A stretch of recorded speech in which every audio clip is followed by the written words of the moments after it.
B'Shem Hashem Na'aseh v'Natzliach. Shul Torah. Baruch Hashem. Good to be here. Yetzirah already showed up earlier than everybody else, as you can see. We had some issues with the camera already. We had some interesting things already happen. Baruch Hashem. Seder. It's good. It's good. So we are, B'ezrat Hashem, up to number 13 in this series. Amazing questions about God. If you have questions, amazing questions only. If they're not amazing, don't ask. If you have questions, amazing questions, ask away. If not, we'll start with some other things. Parashat Shavua, some other chidushim, some interesting mystical stuff that I learned that I think is very, very interesting. And B'ezrat Hashem, the Torah is endless.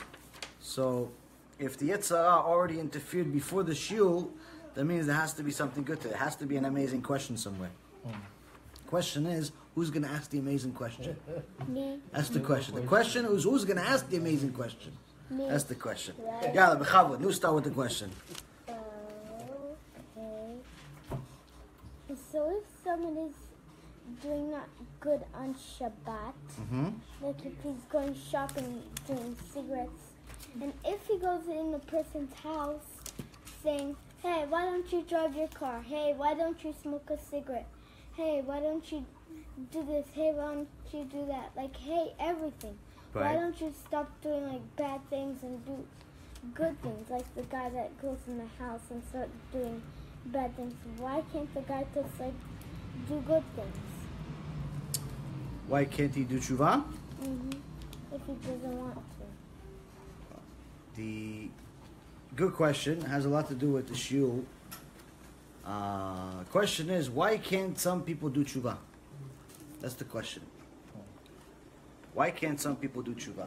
The Rambam in Ilchot Tshuva, and it's also mentioned in a few other places, but I saw it where he says at the end of days you're going to have zchut to do tshuva. You have to have merit to do tshuva. Why can't everybody do tshuva? Why? Lama? Everybody should be able to do tshuva. Make sins. It says, we read last week in the book of Ezekiel, Hashem welcomes everybody's tshuva. They want you to do tshuva. Shuvu. Shuvu v'ashivu. But the Rambam says some people can't do tshuva. Some people can't do tshuva. So, sometimes it gets to a point where a person makes enough sins, one of them being machtia rabim, one of them being where he makes other people sin, where Hashem decides to put a psak din, make a law. What's the law? He's not going to do tshuva, Hashem echem. Sometimes the law is for this week. He's not going to do tshuva, even though the right rabbi at the right time is going to come. He's not going to hear it. He's not going to make it to the lecture. Why? Doesn't deserve to do tshuva this week. Let him make more sins. Sometimes it's this month. 5 rabbis show up. He doesn't come to the shiur. Not this one, not that one, not this one. Every time he wants to go to shiur, the wife says something. Every time he wants to go to shiur, the job says something. Every time he wants to go to shiur, the car, something happens. He can't come to the shiur. It's going to help him do tshuva. Sometimes it's for the whole year. Sometimes it's a psak din on Rosh Hashanah, and Hashem decides this year he's not going to do tshuva. This year he's going to fill up his tank full of sins. He's not going to do the tshuva. And sometimes Hashem says he's not going to do tshuva, period. When? Ever. Ever. Why? I don't want his tshuva. In the end of Parashat Vayetchanan, it says that Hashem Yitbarach pays his lovers thousands of generations, but his haters, he pays them cash to their face to destroy them. Meaning that he allows them to live longer. Allows them to live longer. Live a full life. 70 years, 80 years, 100 years, whatever it is. Live a full life. And of course, during that life, they're going to make some mitzvot, even if it's not on purpose. Somebody's going to see a homeless guy, to make himself feel good, he's going to give the guy $5. He's going to see a rabbi, and he's going to give him $5. He's going to see this, he's going to give him this. He's going to see this, he's going to give him this. He's going to give some tzedakah to make his conscience calm down a little bit. But he's still going to be a mechalel Shabbat. He's still going to go with women that don't belong to him. He's still going to steal in his business. He's still going to desecrate Hashem's name on a regular basis, go against the Judaism, go against the Torah. He's still going to make these big sins, but Hashem lets him live. And the Rambam explains it as that's his punishment. Hashem is letting him live so he can pay him cash to his face, meaning whatever mitzvot he makes, he pays him right now. Why? To destroy him, to eliminate him. He gives him whatever he gives him, just this life. And he says this is the worst possible punishment somebody can get in this world. Where Hashem makes a psak din, no tshuva from this guy, Hashem Hashem. The question is, why? How can somebody get to such a point? The Gemara says that one time Esav HaRasha, entered Gan Eden. Esav entered Gan Eden. All the tzaddikim see Esav. What are you doing here? You're Rasha. We call you Esav HaRasha. What are you doing here? He entered. Koach HaTumah. Entered. Broke the door. So get out of here. I don't have to get out of here. Who's going to listen to you? So the Malachim came. Said, Malachim, no, get him out of here. The Malachim came. He was so strong, Esav, they couldn't beat him.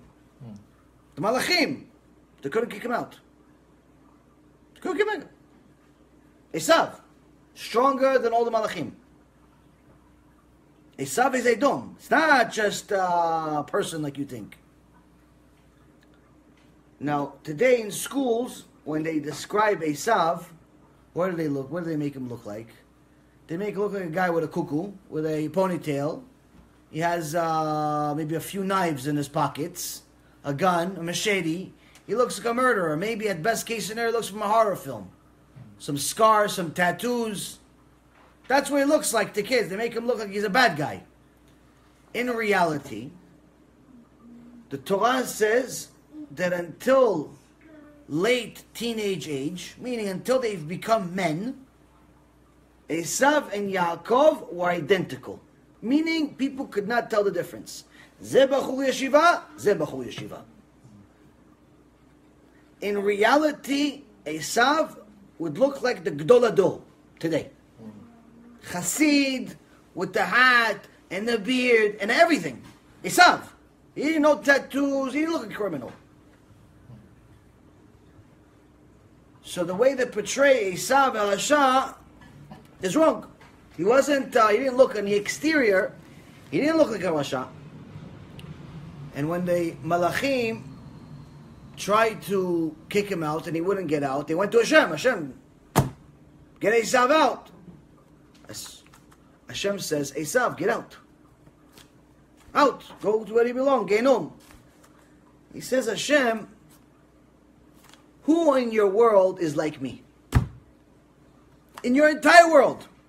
Who is as good as me? Who is as righteous as me? Esav is saying this. Do you understand that the question he's asking is no lying in Shamayim. There's no lying in Shamayim. It's a serious question.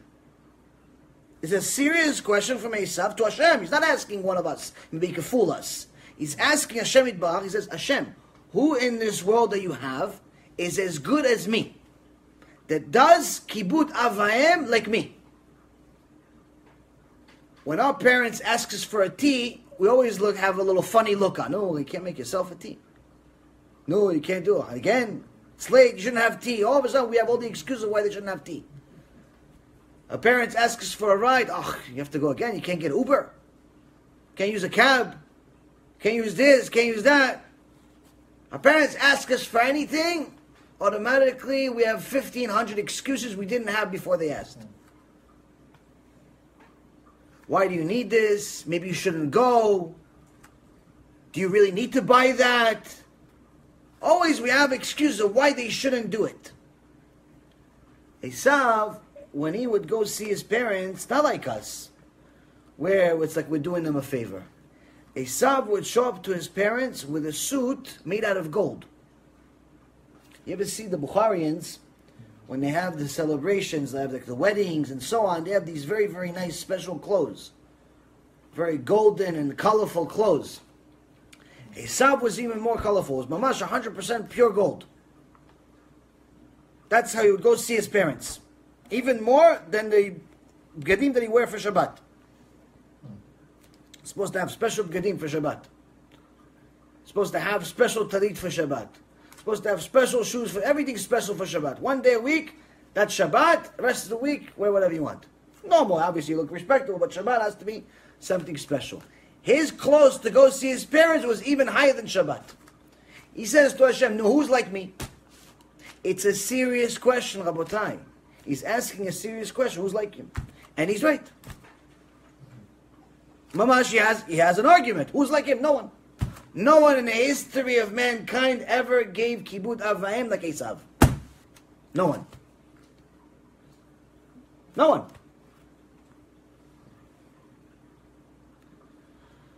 But Rabotai Karim, the Torah says, Hashem Yitbarach says to the prophet, Et Esav saneti. Esav, I hate him. Why? He's the best guy in the world to do respect for his parents. Honor his parents. What do you mean? No, you, come on, Hashem, you admitted that no one's like him. Sorry, you didn't have an argument. That there's somebody better than him. Yaakov didn't honor Yitzchak better than him. He didn't. Even Avraham, even Yitzchak, no one. Not even Moshe Rabbeinu. Esav saneti though. Why? He said it was all a show. Everything he ever did was a complete show.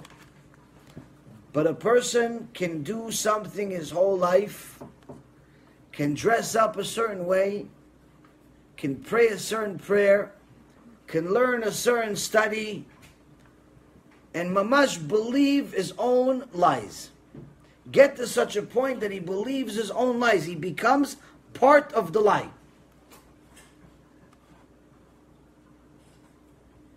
And Esav believed his own lie. And that's what led him to Gehenom. That's what led him to Gehenom, because Esav knew the truth. He knew that the only mitzvah in the Torah he's good at is kibud avayim, but the rest of the mitzvot he's putting on the side. But Torah is not just for one mitzvah.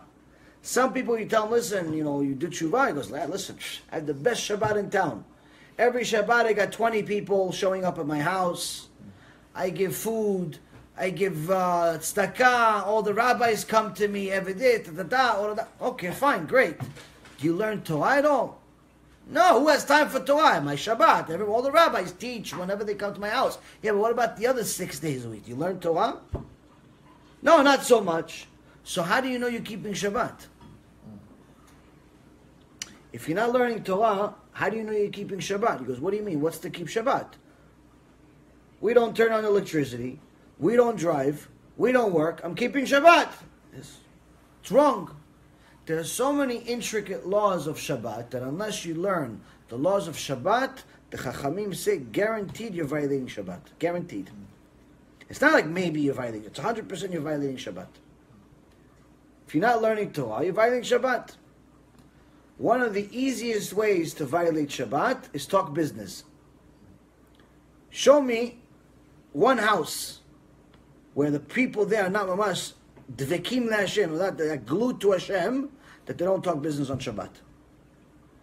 Almost every house that I've ever been in that I see people that are relatively new and mamash not glued, people talk business on Shabbat. Even if it's 5 minutes, sometimes 5 hours, sometimes the whole Shabbat is business. That's the time to talk business. They think that because they're not exchanging money, they're not working. But in many cases, people talk on Shabbat about business. And what's talking about business? Business. You're 100% working. Just because you're not exchanging money at that moment doesn't mean you're not working. You're working. Because in reality today, and every other day, and every other time throughout history, most of business is talking. But people talk business all the time. They think it's okay. And they plan Oh, I'll call you on Monday. Yeah, we're going to meet on Monday for that meeting, for the place. I'm going to buy it from you. I'm going to sell it from you. It's business. You're working on Shabbat. You might as well go to the store. Same thing.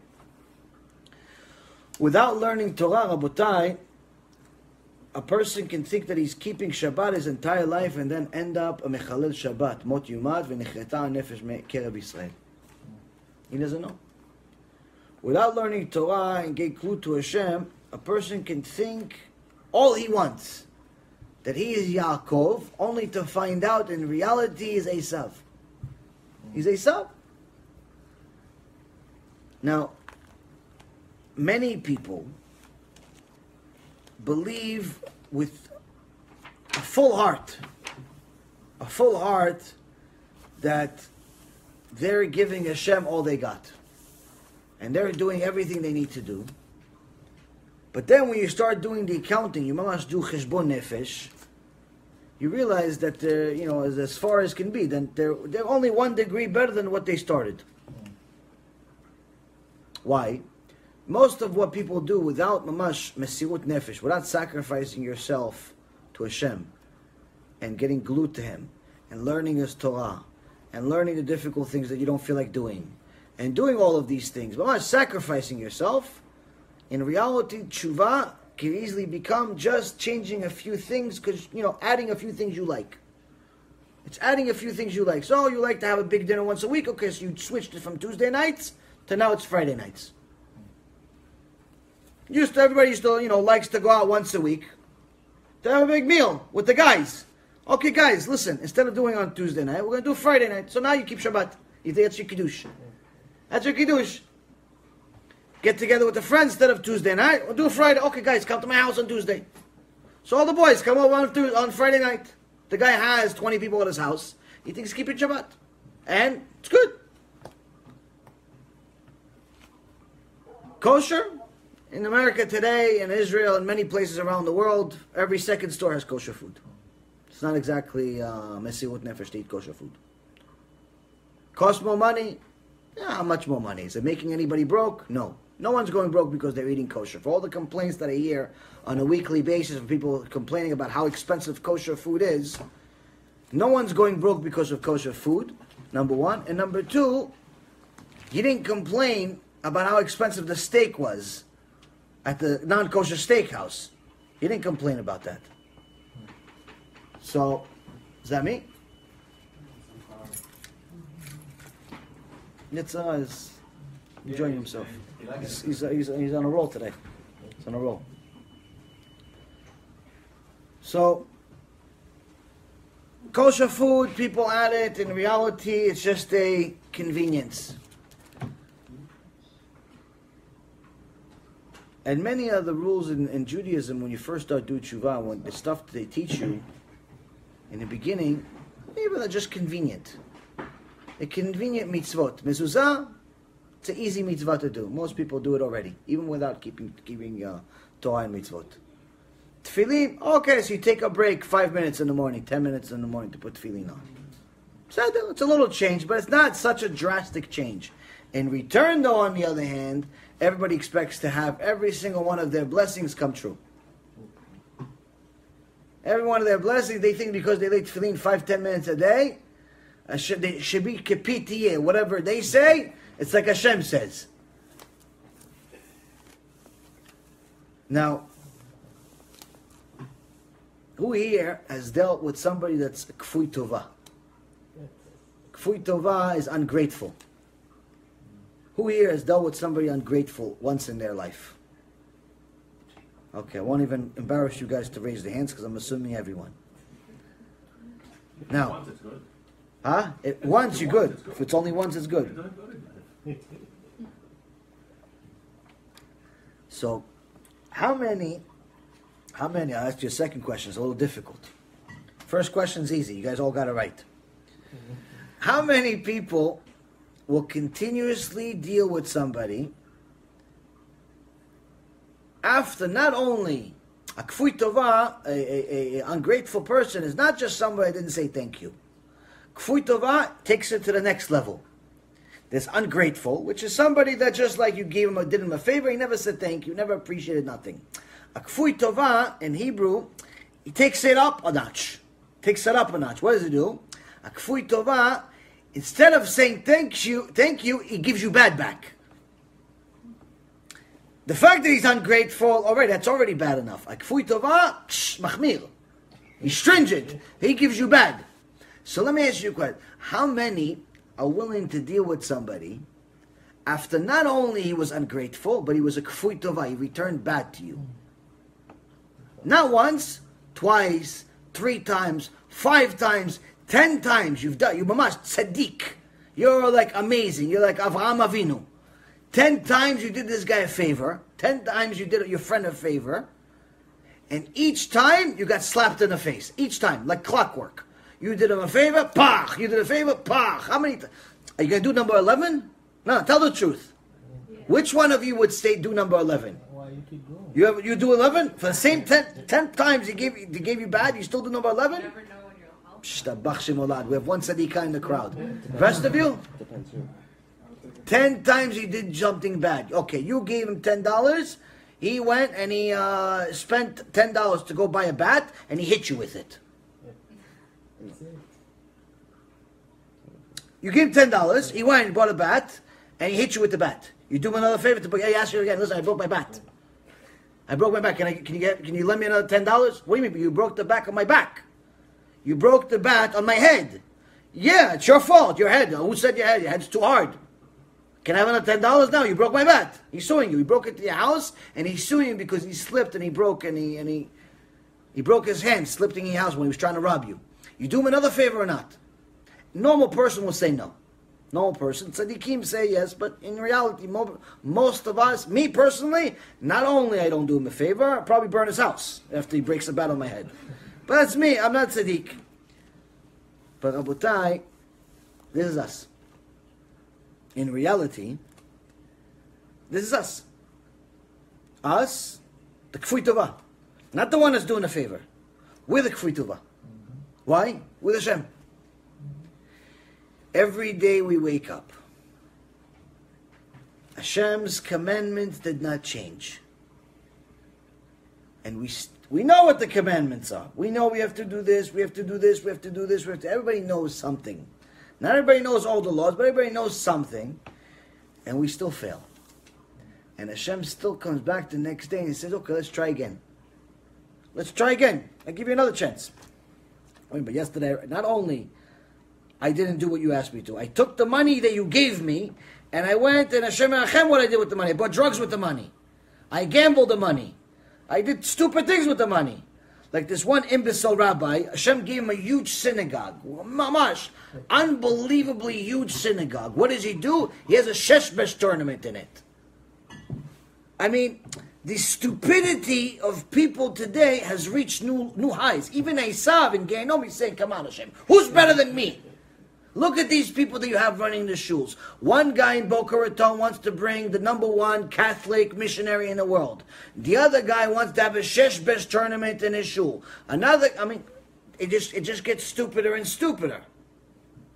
I mean, it's like new records. Each one is trying to beat the other guy. I'm better than Esav. No, I'm better than Esav. Everybody's competing with Esav. Instead of trying to be Yaakov, they're all competing with Esav.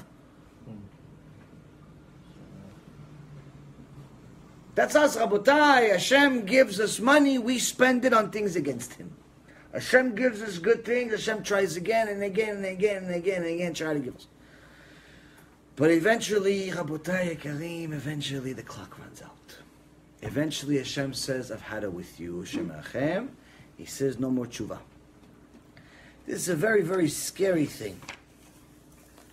It's a very scary thing to think about. It's a very scary thing to imagine that it's even possible, because we all know we're going to mess up one more time. Anybody with a normal understanding of their position in this world should be scared to death of such a thing, because to think that Chas v'Shalom Hashem is just going to say, doors closed? It's a scary thought. Now, there's an amazing story I heard today about Rabbi Natan Shapira. He was a very, very well-known Kabbalist 400 years ago. Gedol Ador. On his tomb, it's written, this is where the holy person is buried, the one who spoke to Eliyahu face to face. They wrote on his tomb, he spoke to Eliyahu and Nabi face to face. On our graves, they're not going to write that, by the way. Him, they wrote. A week after he got married to a Gvil's daughter, rich person's daughter, and who was mamash, a lover of Torah. But as Hashem would have it, a week after he got married, he got tzarat. Tzarat, in case you don't know, is one of the diseases in the Torah that there's no cure for. Why? The disease is from God. I mean, every disease is from God, but this one specifically has no cure. This one is, tshuva is the only cure.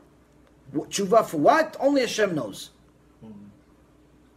When Miriam spoke Lashon Hara about Moshe Rabbeinu, which to us is not even, what she said is not even Lashon Hara, but on her level, it was Lashon Hara. She didn't know that she made a mistake like that. She said maybe Moshe is leaving his wife, maybe he's taking his tzadikut a little too high, maybe he's trying too much, he shouldn't have left his wife. He's a prophet, we're prophets. Hashem gave a tzarat. The entire nation, millions and millions of people, prayed for her. Each one of them is a prophet. Everybody, all of Am Yisrael were prophets. No one was not a prophet. Everyone was a prophet at a different level. You're talking about millions of people were prophets. Millions of prophets saw Hashem's words, spoke to Hashem. I mean, there's no secret. Millions of prophets are praying for Miriam. No answer. Nothing. Nothing. Zero. They go to Moshe Rabbeinu. Aaron comes to Moshe. Please, your sister, maybe you should pray for her, say a few words. He says 5 words, cured. 5 words, that's it, finished. That's the cure. They could have prayed, the whole nation could have prayed from here till the end of the world, it wouldn't have worked. Moshe says 5 words, finished. Why? That was the cure. That was the cure for heart tzarat. So, Rabbi Natan Shapira had tzarat, but no one knows what the cure is, misken. It's a spiritual disease that's both pain spiritually and physically. And it causes bad smell, and it causes a lot of pain. Mamash, nightmare. Only a week after he got married. Now everybody's trying to take care of him. He's a big tzaddik, very kadosh. He feels uncomfortable. He tells the Baal Habayit, his father-in-law, he says, listen, I don't feel comfortable here. I don't feel comfortable everybody seeing me. I don't feel comfortable everybody serving me. Please, if you care about me, build me a house, a little hut in the middle of the forest.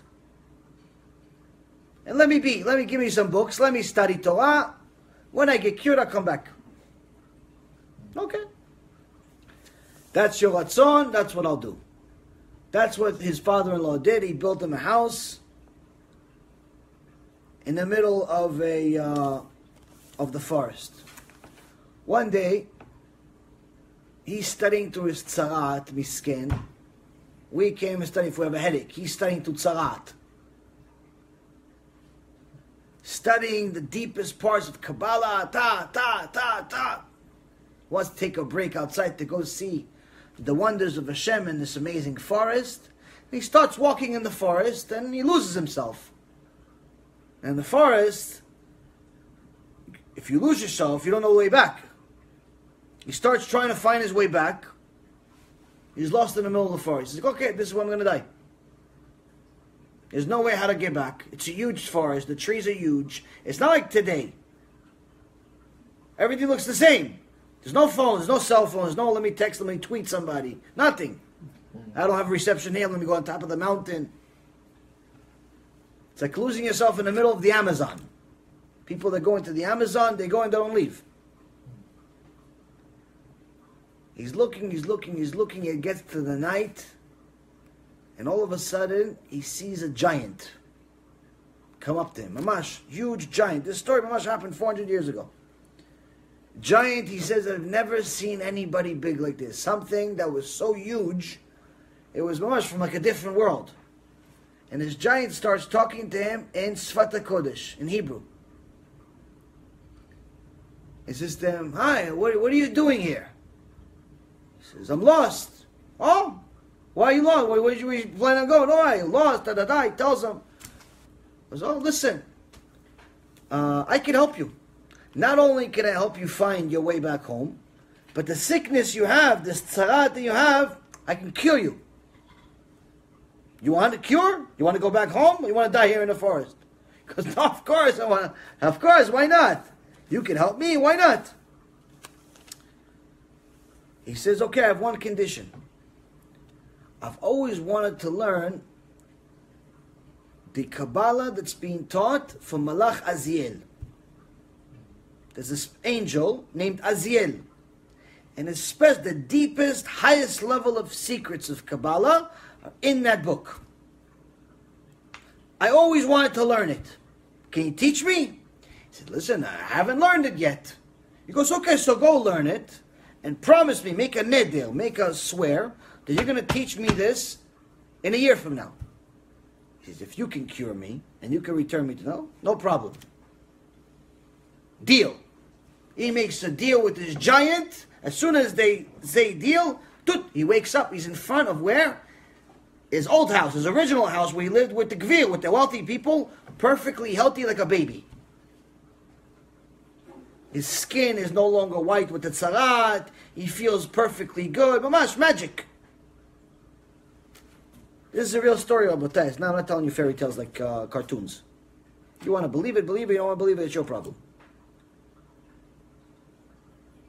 Everyone is celebrating. Wow, Baruch Hashem, look at him. He's with the power of Torah. He's back. He's healthy. Wow, what a ish kadosh. He doesn't want to tell people what just happened because he's like, first of all, they're probably not going to believe me. That 5 minutes ago, I was in front of a giant the size of a mountain. And second of all, I myself don't know what just happened. He gets to his room.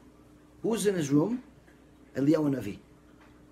And Eliyahu Navi is furious. He says, what did you do? What did you do, Ribono Shel Olam? What did you do? Eliyahu, I didn't know you were here. That's what I'm saying. What do you mean, what did I do? He goes, do you know who you just made a deal with? Some giant. Malach HaMavet himself you made a deal with. You made a deal with the Malach HaMavet. Since the beginning of the world, he's been trying to destroy the world.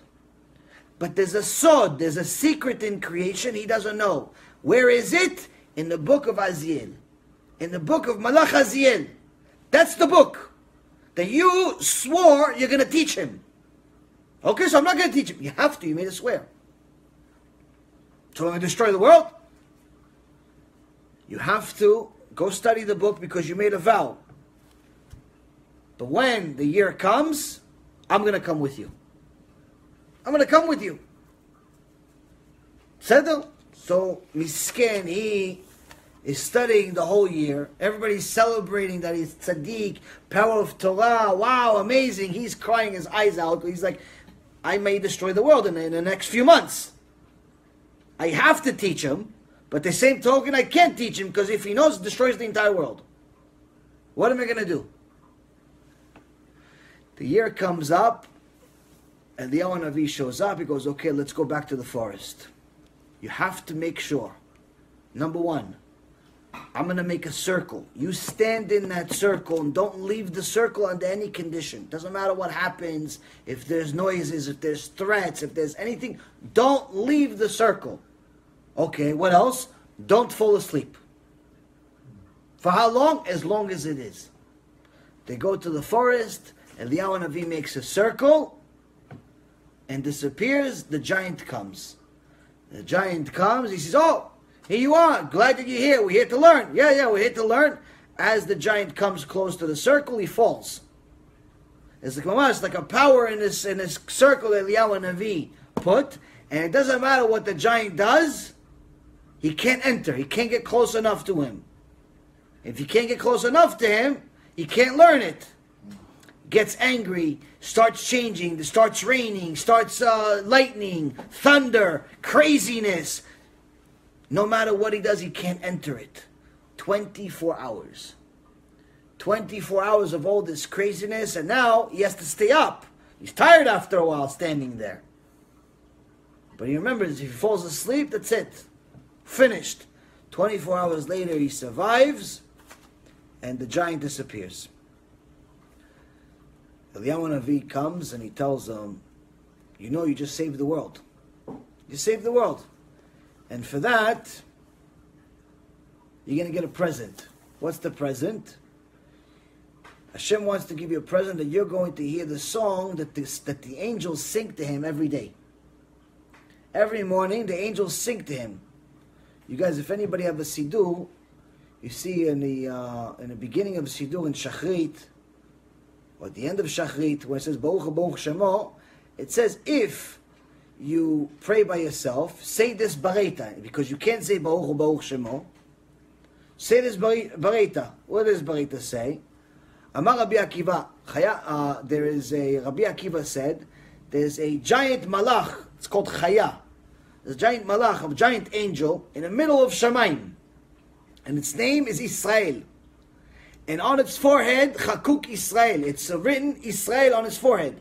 And he screams in the middle of the sky, Baruchu et Hashem mevorach. V'chol kugedei ma'ala omrim, Baruch Hashem mevorach l'olam va'ed. All of the other angels say, Baruch Hashem mevorach l'olam va'ed. The big angel says, that's name Israel. It says, blessed Hashem's name, and all of the other angels from everywhere all say Baruch Hashem. So, Rabbi Natan Shapira was able to hear this song. How powerful is this song? The Gemara in Masechet Sanhedrin, page 95a, says that when Sancheriv Rasha wanted to kill Chizkiyahu Melech, he sent him 185,000 generals, meaning each one of these generals had his own army. Millions and millions of soldiers, where if they just spit, and Yerushalayim, entire Yerushalayim would drown. So they parked right outside the border of Yerushalayim. And Chizkiyahu was not just Baal Emunah, not just he had Emunah, he lived as himself, his entire being was Emunah. There was nothing else. He put a sword in the ground. He said, whoever doesn't study Torah full time, I'm going to kill him with the sword. It got to such a point that even the little babies knew the entire Mishnah by heart. All the little kids knew Mishnah by heart. So now he knows that all these Rashayim are at the borders. They want to kill him. What does he do? Is he worried? Is he crying to Hashem? No, he says, okay Hashem, I studied Torah, I finished studying, I'm going to sleep. Good night. Went to sleep. That night, Malach Gabriel came down and killed everyone. All of the Reshayim, all of Sancheriv, all of his people.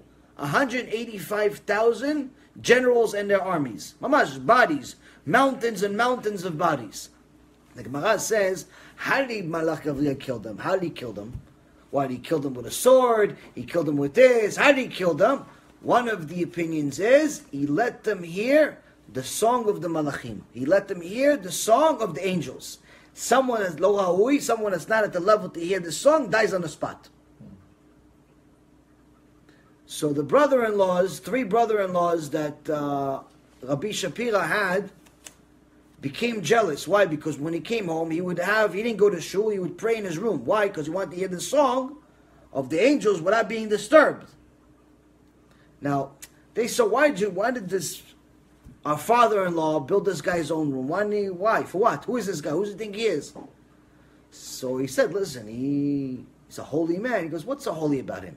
He hears the songs of the angels. What angels? What are you talking about? He doesn't hear anything. We'll prove it to you. Come on, let's go to his room right now. All 3 of them walk into the room. They break into the room. Right at the minute the song he hears the song, they all die on the spot. All 3 of them die on the spot. He feels bad, and he goes into exile for 5 years. He goes into exile for 5 years. because he feels bad that people died because of him. It's not really his fault, it's their fault, but nonetheless, he feels bad. Now,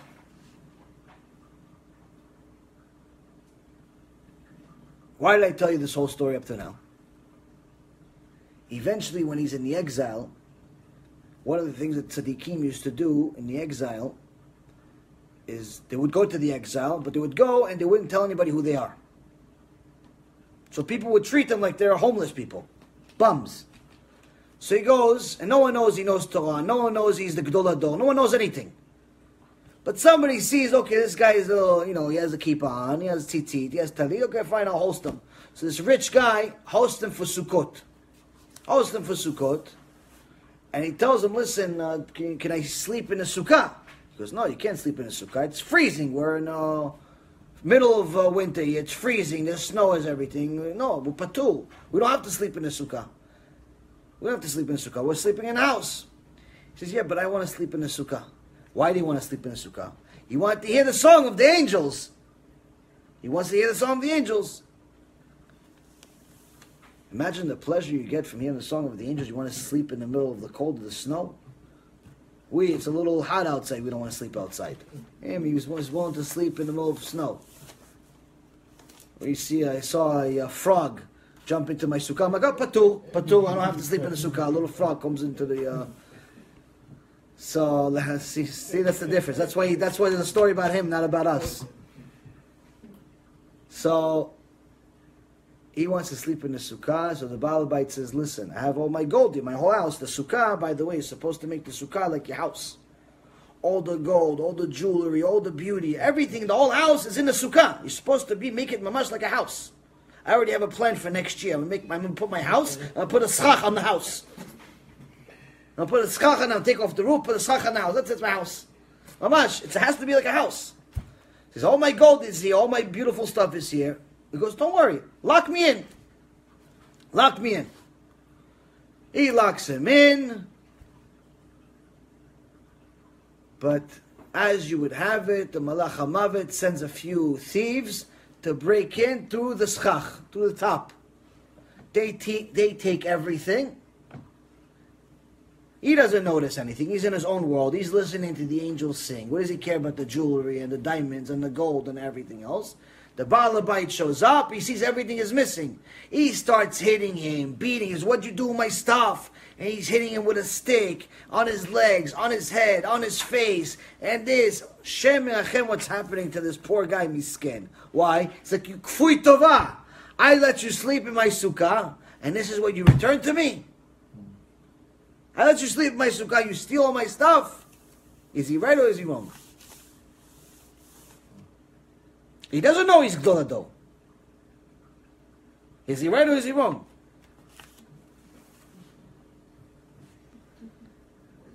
None of us would do any different, by the way. He's right. But Rabbi Natan Shafira says, okay, fine. Let's go to Din Torah. Let's go to Bet Din. I didn't steal anything. Let's go to Bet Din. They go to the Bet Din. As soon as they arrive in the Bet Din with all the blood and the swelling and everything, he says, wait. The head Dayan over there has a wanted poster from who? His father-in-law is looking for him for 5 years. He wants a son-in-law. He knows he's a Ish Kadosh. He says, it's not your fault that the 3 other idiots died. It's not your fault. They broke into the Holy of Holies, your room. What can you say? It's not your fault. You should have come back home. He's looking for him everywhere. He put posters in every city, in every state. If you see this tzaddik, bring him back home. The head Dayan sees the picture, sees Gdol Ador in front of him because this is Gdol Ador. This is the top rabbi in the world. Obviously didn't steal your stuff. But Rabotai Karim, the reality is when someone's a kfui tova, it's very easy to understand why the guy beat him up before he knew who he was, before he knew he didn't actually steal. Now, the issue is with us is that we think that the mitzvot that we're doing is like doing Hashem a favor. When somebody keeps kosher, it's like they make it like they are Yaakov Avinu. somebody learns a half hour, an hour, 2 hours of Torah, minimum Moshe Rabbeinu. They come home, chest stuck out. Look, I just learned Torah for 2 hours. What'd you learn? I don't remember. Wait, you learned for 2 hours? Yeah, but what'd you learn? No, I don't remember what I learned. 5 minutes, you can't tell me what you learned? For 2 hours you learned. 2 hours. Don't tell me 2 hours of Torah. Tell me 5 minutes. What'd you learn? I don't know. You remember anything? No, he said something about Moshe. Something about Moshe, something about God. I think they talked. But that was last week. Yeah, I think he said the same thing this week. He said Moshe, Hashem, something. I think he also mentioned Korach, Esav maybe. You're just mentioning characters. What'd you learn? To learn, you don't remember what you learned. But to feel the ga'ava, the pride that you actually learned, oh,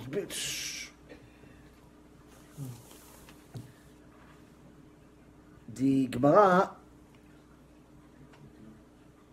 says that a person that has bad midot, nevela sucha tova mimeno.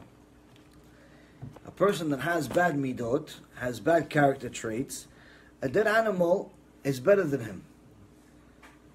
Now, in the Tana Deve Eliyahu, the book of Eliyahu Navi, they ask Eliyahu Navi, why? Simple, it's a good question. There's a few pirushim, a few commentaries of why a dead animal is better than someone that learned Torah and has bad midot. Why is the dead animal better than the guy that learns Torah but has bad midot? But it's a dead animal. What's so much better about him? He's dead.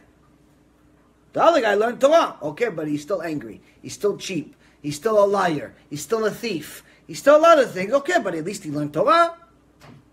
So they asked Eliyahu Navi, please tell us, why is the dead animal better than the guy that learned Torah and still has bad midot? Why? So Eliyahu Navi one time went to see Rabbi Yitzchak. Rabbi Yitzchak Halevi. And he went with him to shul. On the way to shul, they passed by a dead animal. As soon as the dead animal, you see a dead animal in the middle of the street, Rabbi Yitzchak covered his face. Oof, eze reach. Ooh, what a disgusting smell that animal has. Awful. Awful. I remember one time there was a mouse or something in one of the offices that we had, and they trapped him, or he died, or something. What a smell! I mean, seriously, you could smell it from miles away. Tiny little thing, a tiny little thing died. You could smell it from a different state. I couldn't breathe for a week. But he laughed already. Shem and Achem, what a smell the dead animals have.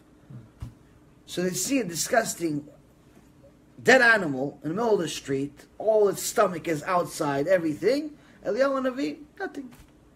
Doesn't say nothing. The Rav, covers his face, misken, kaparat avonot. They get to the Bet Knesset. The Gabbai of the Bet Knesset, the president of the Bet Knesset, comes out. Nice, handsome-looking guy, has good perfume on, rich, everything else. Everybody says, hello, shalom aleichem, shalom aleichem, shalom aleichem. Eliyahu Navi covers his face. He covers his face like... So, Rabbi Yitzchak asked him, Kvod Harav, Eliyahu Navi, Lamdeni, teach me something here. The animal, we passed it, it smelled awful, but maybe you don't have a good sense of smell, so I figured you don't smell it, you're from Shamayim. You're from Shamayim, maybe you don't smell over there or something, I don't know. The dead animal doesn't affect you. But the guy, the rich guy, tall, handsome, has nice perfume on, we passed by him, you covered your face like it was the animal. So obviously you do have a sense of smell, but why this, and why that? Eliyahu Navi says at least the animal had nice teeth. At least the animal had, but it was dead. Yes, at least it had nice teeth. Someone that has Torah, but bad midot, has nothing good about them. Nothing good about them. Nothing is good. Why? They took the best of the world, the best creation in the world, the Torah, and they've perverted it to nothing. They took the best thing in the world and they tainted it with their own opinion. They tainted it with their own mind. This is the only reason why you see so much bilbul, so much confusion in the world today, where you see Batei Knesset and different places, different organizations, where you see the Torah teaches one thing, they do the opposite. Torah teaches that gambling is asur. It's not allowed to gamble. I did a whole shiur about why it's not allowed to gamble. First and foremost, if you gamble against another person, you're stealing from him. Even if he agrees to the rules, at the time you're going to take his money, he doesn't really want you to take the money. Even though there was rules, he doesn't really want you to take the money, meaning you're taking the money from him against his will. Meaning anyone that's playing poker or any of these gambling games with other people is stealing 100%. Even though there's rules to the game, Hashem doesn't care about your rules. So, that's rule number one. Number two reasons of why gambling. I'm shortening it, obviously, for the sake of time. Number two reasons of why gambling is not allowed. It's considered moshav letzim. A place where there's clowns. A place where there's chilul Hashem. A place where there are things that are inappropriate for a holy person to be around. Inappropriate for anybody to be around. When you go to a casino, and you see, or you go to whatever, somebody's house, and all of a sudden you see the rabbi of the community show up, you're going to feel okay? If, let's say, you went to a house game, or you went to a casino, or you went to wherever, you went to one of these stupid Batei Knesset that's having a tournament for sheshbesh, or for poker, or for Super Bowl, or one of these idiotic events. Let's say they're having the event, and Gdol Adol, forget, you know what? Not even Gdol, Mashiach shows up. Mashiach shows up to the Knesset. Hi guys, I'm here to save everyone. You still going to play? You're not going to play. Why? You feel embarrassed. You feel embarrassed. Mashiach just showed up. Gdol Adol just showed up. You feel embarrassed. So how come if you're embarrassed in front of Mashiach, how come you're not embarrassed in front of Hashem? He's everywhere. Everybody's always worried about Mashiach. Everybody's always worried about the big... Why aren't you embarrassed in front of Hashem? He's everywhere. He's all the time. That's Moshav Letzim. That's people that, mamash, have lost their mind. Last but not least, we all know, or actually second to last but not least, we also know that these places obviously have a lot of immodesty. There's no casino in the world that has modest people. That's the opposite of what they try to push. They don't hire ugly people. They don't hire people that wear clothes. In fact, they push the opposite. So the amount of immodesty that happens in these places is second to none. So you, as a rabbi that's trying to be hip, that's trying to be cool and bring the people into your synagogue, instead of bringing your keilah higher in Kedusha, what are you doing? You're saying, yeah, listen, what, you like to go to the casino? Don't worry, we'll bring it to the Bekneset. We'll bring the casino to the Bekneset. You've lowered the keilah. Instead of bringing them higher, like we got Matan Torah. Why was Matan Torah and a mountain? Because we have to bring ourselves higher. Not lower. Not go down. We have to go higher. And last but not least, why gambling is not allowed is because it's not the way of the world.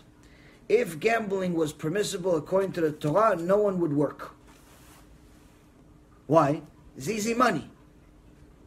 Easy money for the winners, easy bankruptcy and suicide for the losers. This is not the way of the world. A world cannot run that way. People would not want to work. People would not want to work when they see that everybody thinks they're going to be the winner. I can tell you, as somebody that used to gamble, that you never go in thinking you're going to lose. You're always 100% sure you're going to win the tournament. You're always 100% sure you're going to win everybody else's money. And sometimes the Satan lets you win. He lets you win. Why? So you come back again. So you lost 60 times in a row. But why do you come back 61? You won one time. But you lost $1 million, you gained $3. Yeah, but next time it can be $1 million I won, and $3 I lost. Satan is always going to rationalize of why you should play one more time. One more time. So we see that the Satan is something that's very, very active in the world. It's not something that's theoretical. It's not something that is in our imagination. It's mamash a very active part of the world itself. Now, someone asked me a very serious question. It says that she Baruch Hashem, she started to do tshuva, but she said, listen, her father and her grandfather both weren't exactly religious, and they didn't keep Shabbat, and they didn't keep mitzvot, but after they died, at some point, sometime later, they appeared to a relative of hers in their dream. A dream. And a dream, they say, oh, everything is good, we're doing good, everything's fine. She said, this makes me confused. If what the Torah says, that someone that violates Shabbat, the last thing they are is good. Someone that's intermarried, the last thing they are is good. Someone that violates the word of Hashem on a daily basis, last thing they are is good. Someone that eats taref, the last thing they are is good. All these things, it says there's punishment, there's reward, and there's punishment. If you do mitzvot, reward. If you do averot, punishment. If someone lived their whole life only making averot, once in a while they make a mitzvah by accident, but in reality they didn't do tshuva. But in a dream they come to somebody and they say, I'm good, I'm fine. She said, make me confused. Another one says to me, different person, says, you know, all these stories of these people, Baruch Hashem, that are doing tshuva, taking off the wigs and putting on a scarf or a hat. Hamash, I'm seeing miracle after miracle. Every single woman that took off the wig and now put on a scarf, one after another is having miracles. One found a house she's been looking for 5 years. Another one is healthy from a shimmer chemo kind of disease she had. Another one found a statue in a house. Mamash, miracle after miracle. A lot of miracles, Baruch Hashem, of people that are mamash willing to do the will of Hashem. Hashem opens their eyes and they see amazing things. But she says, yeah, but somebody else told a story that she said that she was sick. She was sick. And then some woman told her, listen, why don't you put a wig on? Why don't you take off the scarf and put a wig on? Like the Lubavitcher Rebbe said to do, even though he didn't actually say that. But, you know, she says he did. And she said, you know what, I'll try it. And she did it, and she got healthy. She took off the kisur rosh, the kosher kisur rosh, and she put a peah, she put a wig on, and she got healthy shortly after. Same thing, she said, I'm confused. How could this be? I know, she says, I know that you're supposed to cover your hair a certain way, but I don't understand, why would somebody have, in one case, see people that were violators of Shabbat in a dream saying everything's okay, or someone that took off the kisur rosh, the kosher kisur rosh, and puts a wig on, and they're okay now? Why would such a thing happen? There's one simple answer. The Yetzirah, the Malach HaMavet, the Satan, all the Gemara says is the same thing, also has power. Ze keneged ze bara Elokim. Hashem built everything with an equal essence. Just like He gave Himself a kisei kavod, a throne of glory, He also, lehavdil, but He gave the Satan also a throne of glory. Hashem can make miracles, and He also gave the Satan the ability to make miracles. Why? To confuse you. So sometimes you're going to see things in a dream. It can be confusing. Somebody that died and came back to you in a dream and he's saying to you things that are strange. So how can you protect yourself? How do you know if it's real, if it's not?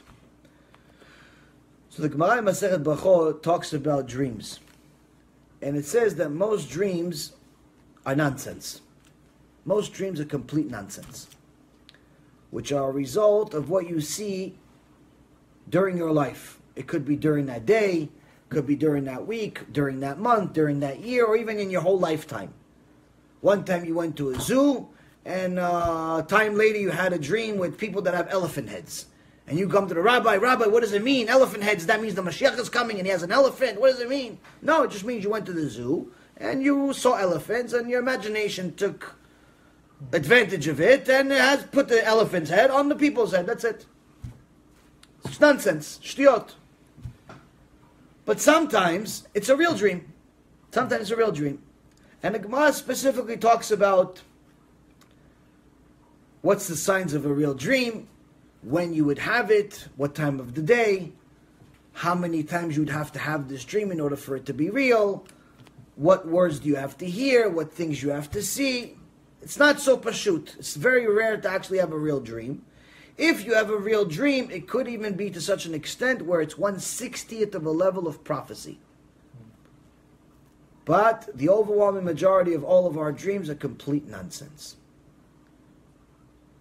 That's the basics. That's the pshat.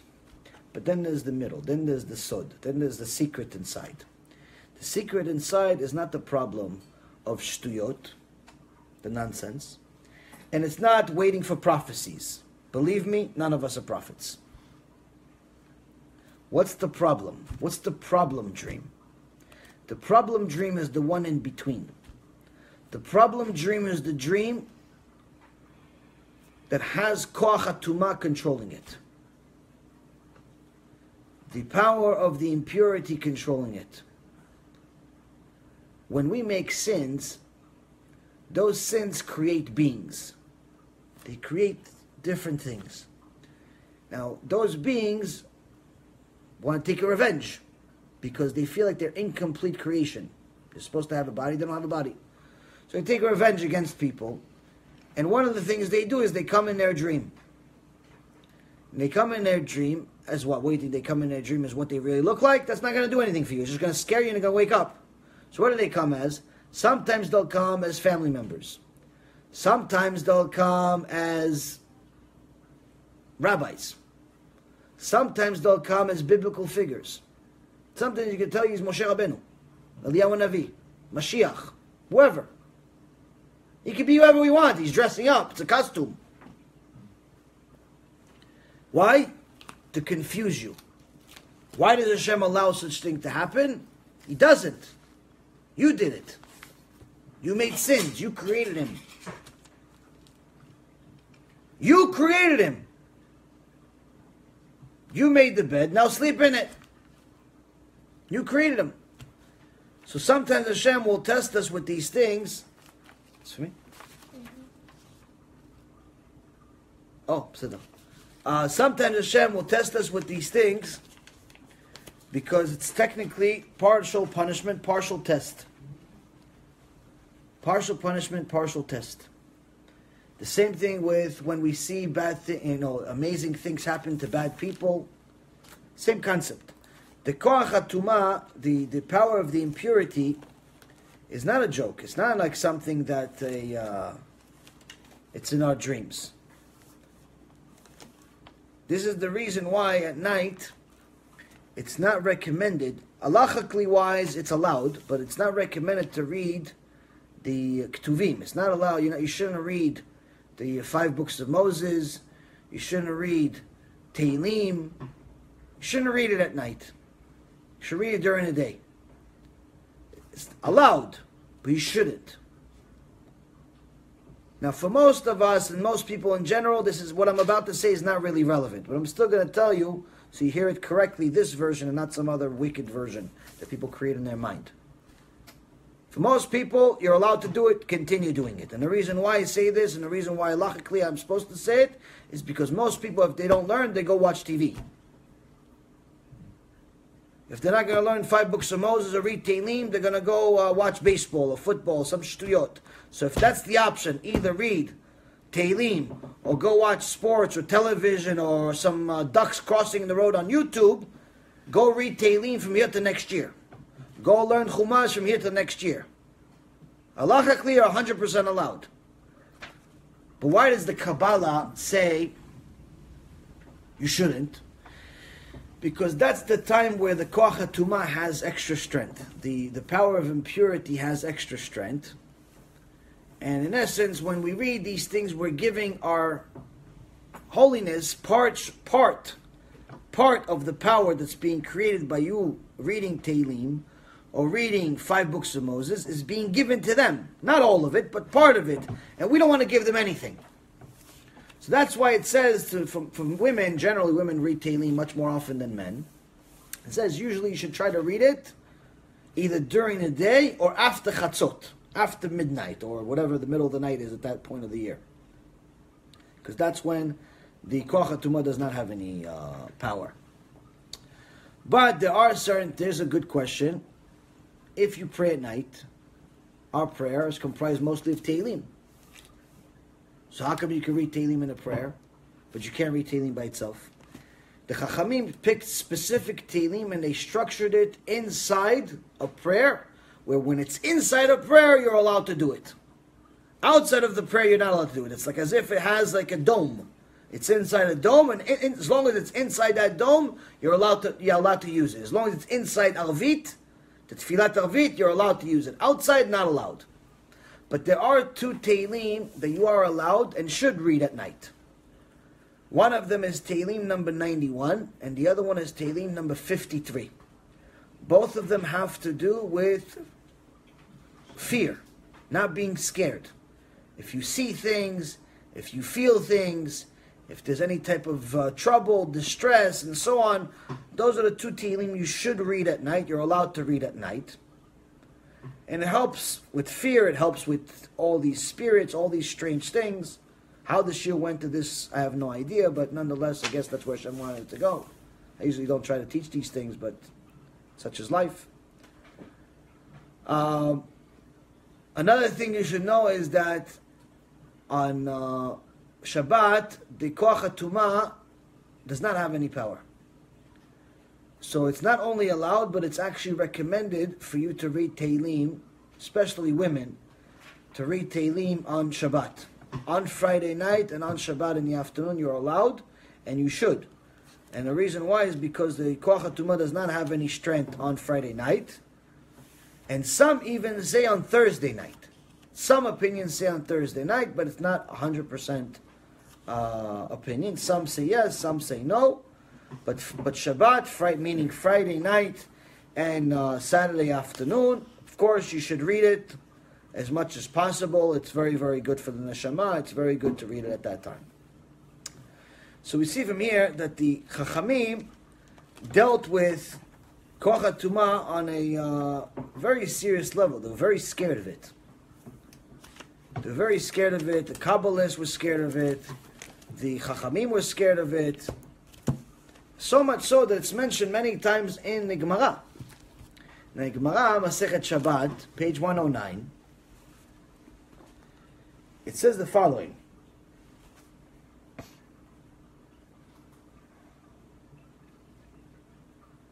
Sorry, 108. 108.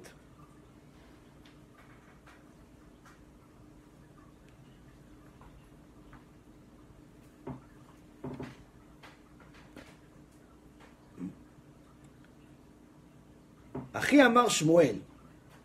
Shmuel said the following. טובה טיפת צונן שחרית ורחיצת ידיים ורגליים בחמין ערבית. A drop of cold water in the eyes in the morning and washing the hands and the feet in warm water in the evening is better mikol kilorin shebaolam, than all the cholera in the world. Meaning that the exertions of the entire day cause a person's hands and feet to become hot. So this heat from the water, from the warm water, from the cold water, makes gives them pleasure. Tell them. But then there's another berita. It says the following. Tani Namiachi, Amar Rabbi Mona, Mishum Rabbi Yehuda. Rabbi Mona said in the name of Rabbi Yehuda, טובה טיפת צונן שחרית ורחיצת ידיים ורגליים בערבית, מכל קילורין שבעולם. He says the following, but then Rabbi Mona adds even more. הוא היה אומר, יד לעין תקצץ, יד לחותם תקצץ, יד לפה תקצץ, Yad la'ozen tikatzetz, yad la'chasuda tikatzetz, yad la'amal tikatzetz, yad la'tabat tikatzetz. The pita ba tikatzetz. So Rabbi Mona says the following. A hand that's put to the nose should be cut off. A hand that should put into the mouth should be cut off. A hand that should be put to the ear should be cut off. A hand that puts puts on the member, guy puts his hand on his private part should be cut off. On his anus should be cut off. Pretty much anywhere that a person puts their hand in the morning should be cut off. Sounds a little bit crazy. What are they talking about, really? It says when you first wake up, the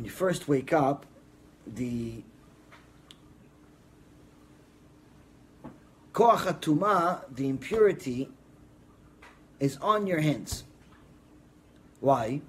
Because when someone goes to sleep, they have it's a partial death. The Gemara calls it 1/60th of a death. The neshama technically leaves the body, or part of the neshama leaves the body. And it's considered death. And then neshama goes up to Shamayim and tells Hashem everything that you've done during that day. And then tells Hashem, I don't want to come back. Why? Look at how many sins he's making. I was pure before you put me in him. Hashem says, I believe today he's going to do tshuva, go back, and he forces the neshama to go back into your body. Now in the morning, your neshama comes into your body, and you wake up, but still your body technically experienced partial death. And that partial death creates tumah, creates impurity. That impurity is on your hands. Now the Gemara says that impurity can be so bad, so strong, that if you put your hand on your eyes, it can cause a person to lose their vision. It causes a person, if you put the hands into your ears, it causes you to lose your hearing. If you put the hand into your nose, it could cause you to lose your ability to smell. If you put it on your member, your private part as a male, it causes your ability to have kids no longer. What do you mean? You ever see somebody touch, a bunch of people touch their eyes every morning, nothing happens.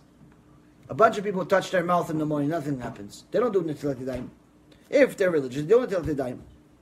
You see the religious people, especially if you go to Lakewood, Monsey, Yerushalayim, or different places around the world of really serious religious people, you see some of them even have the Netilat Yadayim right next to the beds. Meaning as soon as they wake up, that's it, right away. I don't want to even walk 2-3 steps to wash my hands. Right away I wash my hands. But many of the non-religious brothers and sisters of ours, they go about their day without washing their hands, without doing nothing. And nothing happens. You never hear a story of somebody losing their vision. You never hear a story of somebody losing their hearing. You never hear a story of anybody losing their sense of smell. So what is the Gemara talking about? This, Rabotai Karim, is not talking about something physical. This is talking about your spiritual ability. Someone can see the truth their entire life and still be blind. Someone can hear divrei Torah that are supposed to get him to do tshuva and still be deaf. Someone can smell kodesh but still think it's a chicken. Someone can have potential to bring Mashiach to the world, but his member does not have the ability to do it. Why? Simple thing. He let koach hatumah take control. Simple thing that they didn't wash his hands in the morning. There's an angel called Bat Melech, the daughter of the king. The tum'ah that's on everyone's hands in the morning is called Bat Melech, the daughter of the king. Which king? Malach HaMavet. He's also a king. So this tum'ah, this impurity, this scary stuff, is not, just the Kabbalists talked about it. Or this is just the mystical part of Judaism. Or this is just something that only the real... No, this is basic level Judaism. Mysticism and Judaism are the same thing. It's one and the same. It's one and the same. There's no difference. Now, the people that don't like mysticism, or they don't want to believe it, they usually try to drop big names. They usually, for example, they like to drop the Rambam's name. Say, oh, see, Rambam said he doesn't believe in that stuff. That's not what he said, though. That's not what he said. What did he say? The Rambam actually says that in his time, in his place, which at the time was Egypt, he didn't believe that there was any demons. Now, the people that didn't learn the words of the Rambam like they're supposed to, what do they translate it as? They translate it as, Rambam didn't believe in demons. Rambam didn't believe in evil spirits. He just didn't believe. It's all shtuyot. So they manipulated his words to think that the entire mystical aspect of the Torah is garbage. Whoever believes in it is crazy. How could such a thing happen? Because they themselves were impure, and I would say mitameh tameh. Someone that's impure only produces impure. Someone that's impure only produces impure. So this is why a person needs to be very, very careful from who he learns from. You can't just pick any guy with a beard and a hat and say, okay, I can learn from this guy. I can learn from that guy. I can learn from this. I can learn from that. You can't just pick anybody that says Divrei Torah and think that's okay to learn from them. Why? The Gemara in Masechet Avodah Zarah, page 17, says that Rabbi Eliezer ben Horkinos, the rabbi of Rabbi Akiva, one time heard a chidush. He heard a chidush, and shortly after he heard the chidush, the Romans caught him, and they started torturing him. He didn't think it was connected,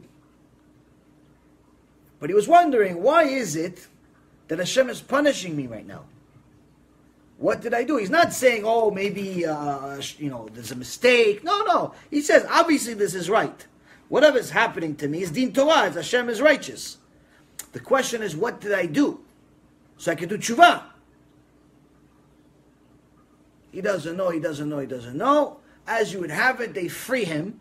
They free Rabbi Eliezer ben Horkinos, but he gets home and he doesn't stop crying. Why? He says, I don't know why I deserved. I looked at everything that I've been doing. I don't know why I got this punishment. And until I know what happened, I can't do tshuva. If I can't do tshuva, I might as well not live. I'm doomed if I can't do tshuva. Shem Arachem, if I arrive to Shamayim without doing tshuva, how can I do tshuva if I don't know what I did? He's crying hysterical. His Talmidim tell him, no, you're tzaddik. Is a tzaddik, is an alayim. He's telling him, go away, no tzaddik. We have to do tshuva. Hashem doesn't give punishment to just anyone. I got punishment. I deserve it. What did I do? Not like us. Like, see, I got a miracle. They freed me. We're thinking that we're tzaddikim because they freed us. He's thinking, no, this happened to me because I did something bad. And I cannot let it go. I have to find out what I did.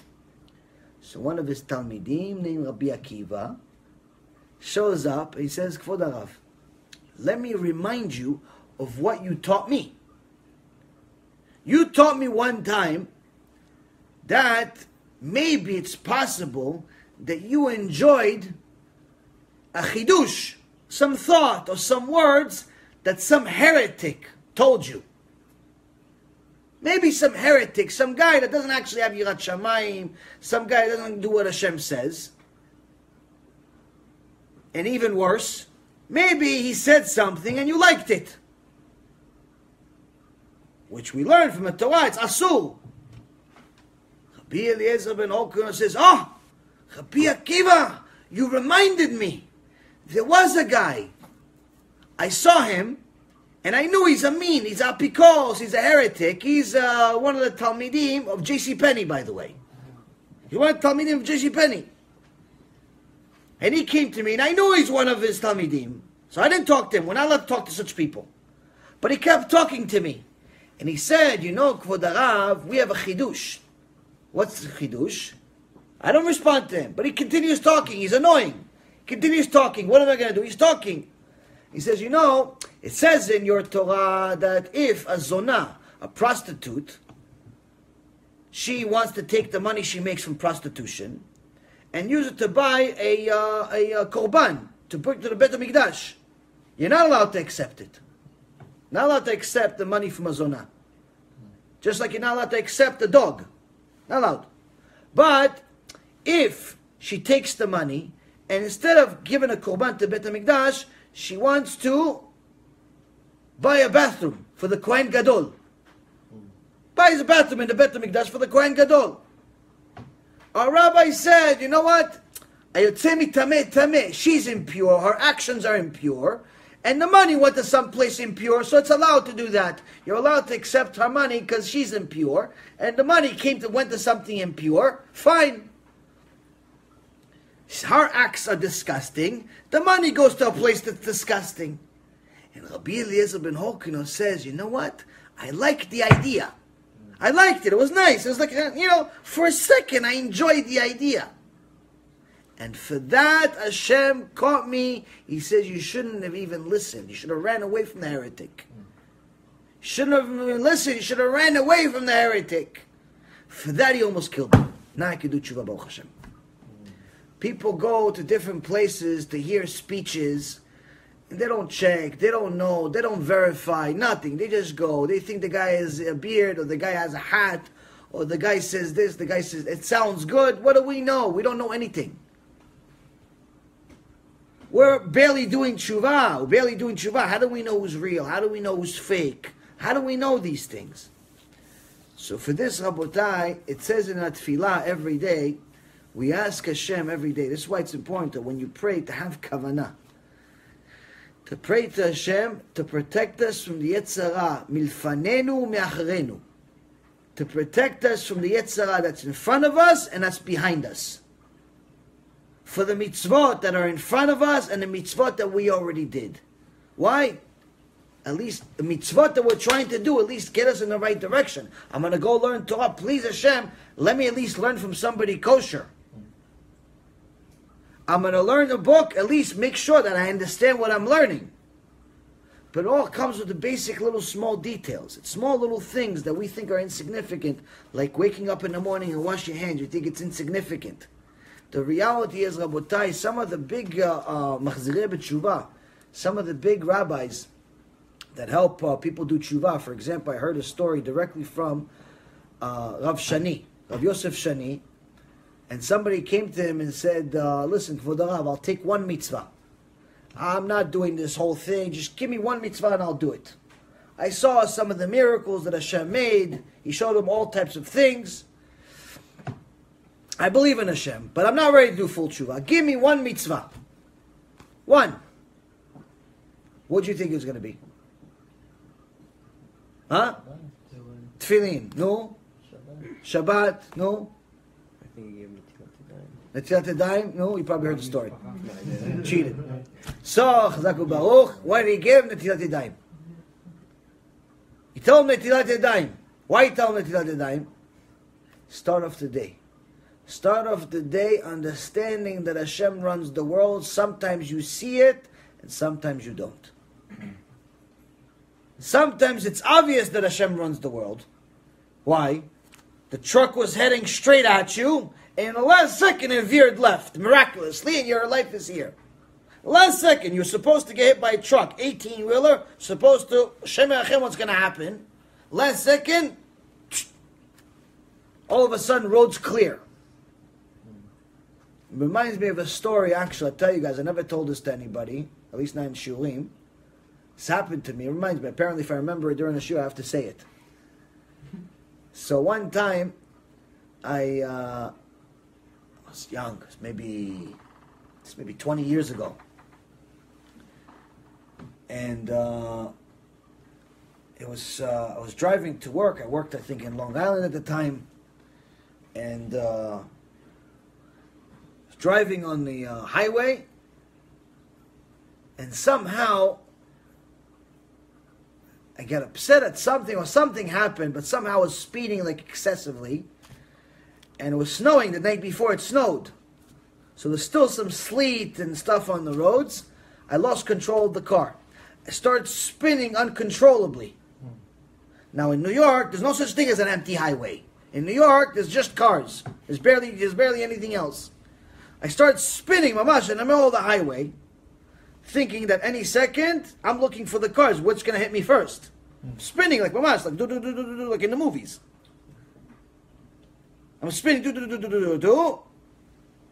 Eventually it stops by itself without hitting anything. Now I'm waiting. Okay, this is just the first shot. I'm thinking, okay, any second, somebody's going to hit me. Or at the best case scenario, he's going to clip me or something. It's in the morning. It's rush hour. Finally, it stops after I don't know how many spins. I look, nothing. Not in this direction, not in this direction. Everyone disappeared. No cars. No cars, just disappeared. So sometimes it's easy to see Hashem. It's easy. Why? There's 1.5 million cars 5 seconds ago. There's 1 million cars 5 seconds ago. Where did they go? Who knows? Hashem only knows where they went. They went a different road. They went on the road of Shamayim somewhere. Hashem wanted to keep me around for a little longer. Sometimes it's easy to see Hashem. Rabbi Yaron Reuven, Shichyeh, he saw, what is he? He died. He went up to Shamayim. They tortured him for a few thousand years. He saw. He says, no, he doesn't tell the whole story, by the way. He says, what I tell in the lecture is not even 1% of what happened. If I tell in lectures what actually happened, first of all, the lecture will be 1,000,000 years long. Second of all, it would scare people to death. The story he tells is nice. It's nice, entertaining. It's 3 hours of entertainment. Gives you a little bit of a push, a little bit of a pull. It's nice. He says, if I tell people really what I saw, Hashem Erachem. Long time he was there. He wasn't there for 5 minutes. He wasn't like what had actually happened in this world. In Shamayim, time is very different. He says over there, Hashem Erachem, what I saw and how much suffering I went through. Sometimes it's easy to see Hashem. Why? Hashem brings you up there. You want questions? Come, I'll give you answers. Come, I'll give you answers. Come, you have questions. Come. And sometimes he gives you another opportunity. Now, if he gives you an opportunity and you don't do tshuva, the next time he invites you, it's a one-way street. It's a one-way street, Rabotai Yekarim. It's a one-way street, and there's no more tshuva. There's no more, oh, it was hard. Oh, she wasn't ready. Oh, they didn't like it. Oh, it was too expensive. Oh, I wasn't sure. Oh, I still had some... No more. Why? You had an opportunity. You had an opportunity, and I give you another one again. You had one like everyone else. You messed that one up. I give you another one. I give you another one that you didn't deserve at all. But what did you do with the second opportunity that I gave you that you didn't deserve, and the third one, and the fourth one, and the fifth one? I gave you so many more opportunities than, in essence, you're entitled to. You're entitled to one opportunity. I give you 20. I give you 100. I give you however I make it. More than one is already too much. What'd you do? Kfui tova. Not ungrateful. Ungrateful would be a compliment. What was it? You returned the bad for the good that I gave you. I gave you money, you spent it on prostitutes. I gave you money, you spent it on drugs and alcohol. I gave you time, you spent it on everything else except learning Torah. What did you expect in return? You expected me to just sit there quietly forever? This is the thing that people simply don't understand. You beg them, do tshuva. I know it's hard. It's not easy to do tshuva. You have a choice. Yeah. You have a choice. What's the choice? Try to think, or at least imagine that you're enjoying this life temporarily in order to know that after the enjoyment is over, there's not going to be any more enjoyment. But the sad truth is that people that don't do tshuva don't enjoy this world or the next. They don't have happiness here or there. Because they live an empty life. Without Hashem in your life on a permanent basis, it's a very, very empty life. Now, some of the basic things that can get a person to at least start off the day with the right direction is starting off understanding. First and foremost, Hashem created the world. Modeh ani lefanecha melech chai v'kayam she'echzarta bi nishmati bechemla rabai molatecha. Thank you, Hashem. I'm grateful to you that you had enough emunah in me to return my soul. Why? Because my soul didn't want to return. It knows I'm making sins every day, and it didn't want to return. But you forced it. Why? Because you told the neshama, I have emunah in him that today he's going to do tshuva. Today he's going to do tefillin. Today he's going to keep. Today. Today he's going to do it. That's first. Second of all, you do netilat yadayim. Why? Because you have to protect yourself from all the things that can potentially hurt you. If somebody says a dvar Torah and you don't understand, it could be because there's a deficit in your ears. It could be spiritual, there's something wrong with your mouth. Spiritual, it could be something wrong with your brit. Something spiritual that you can't see. It's not always obvious. Hashem is not always in front of you, obviously. Sometimes it's things that you can't see. In order to do tshuva, you have to understand there's certain things that you see, but there's many things that you don't see. You have to do both. You have to do both. We use phones even though we don't see how it works. Why? We trust the system. A doctor tells you, listen, you have a sickness, take this antibiotic. You say, well, how do I know this is going to work? Doctor says, I know it's going to work because I'm a doctor for however many years. Yeah, but how do I know it's this medicine is the right one? Technically, you don't know. But why do you still take it? Because you trust the system.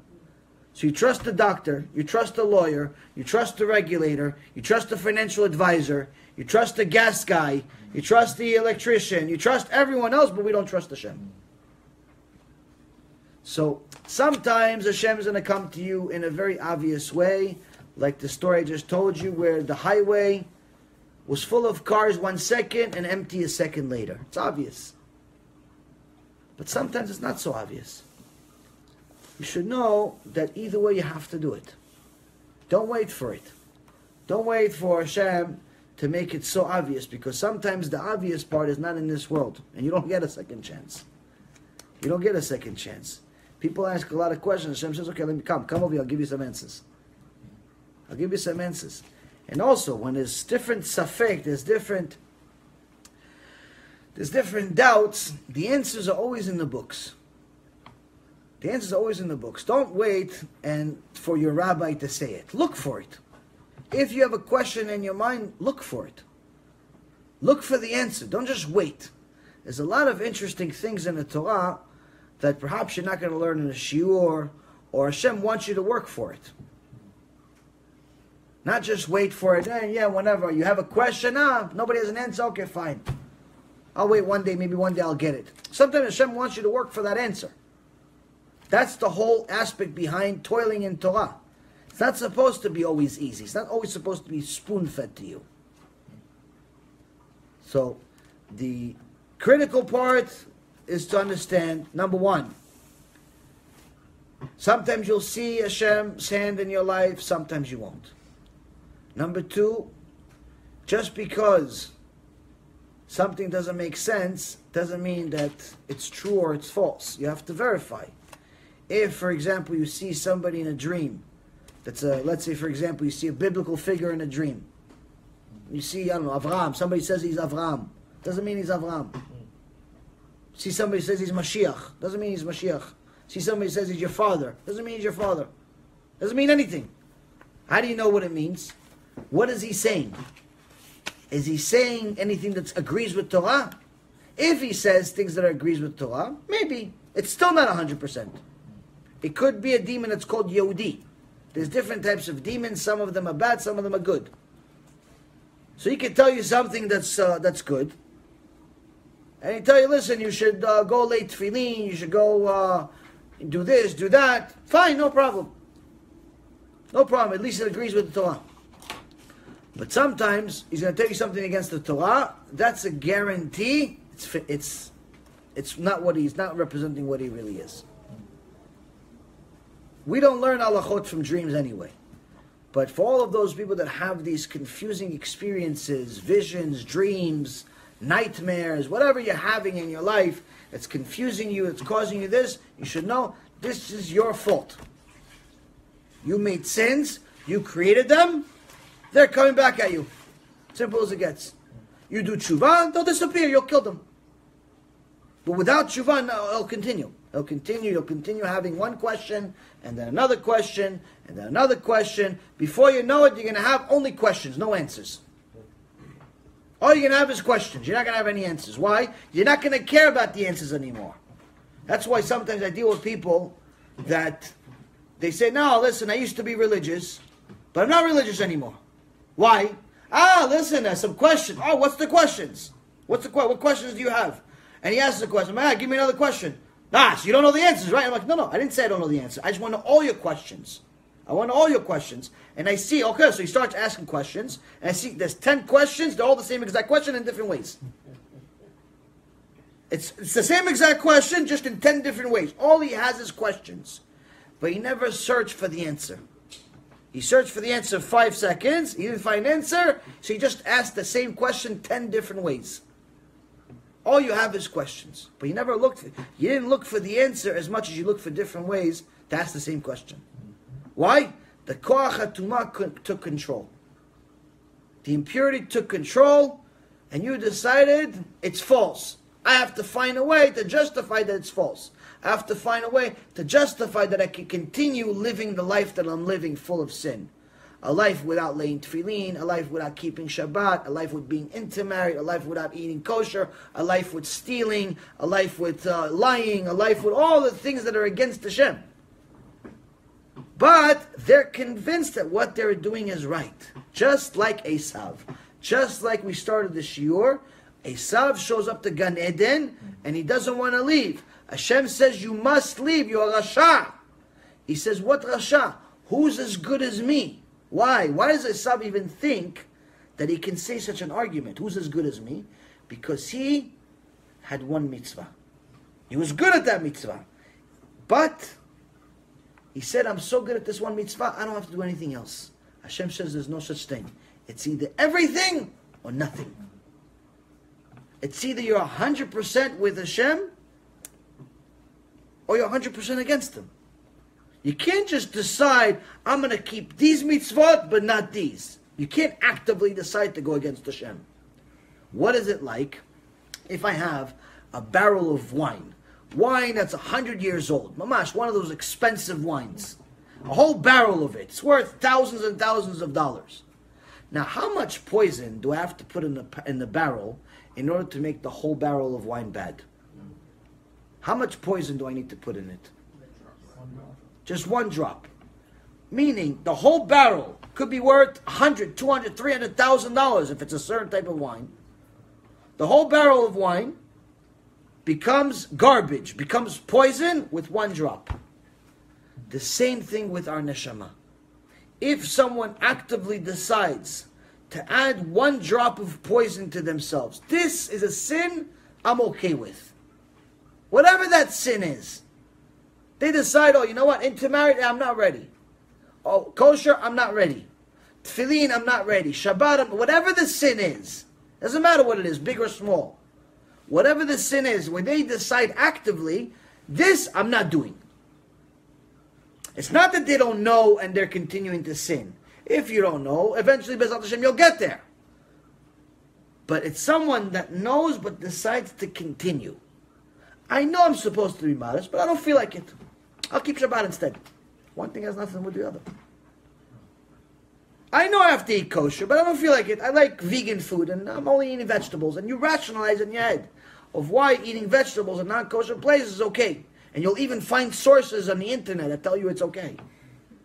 I know I'm not allowed to be around these people and gamble, but listen, there's plenty of other people that are really bad out there. I'm doing Kiruv in a casino. I'm doing Kiruv in a casino. And the Yetzer Hara will allow you to justify whatever behavior you have. And what happens in the end, Rabotai? The Koach HaTumah, he took one space, one nail in the house, eventually he wants the whole house.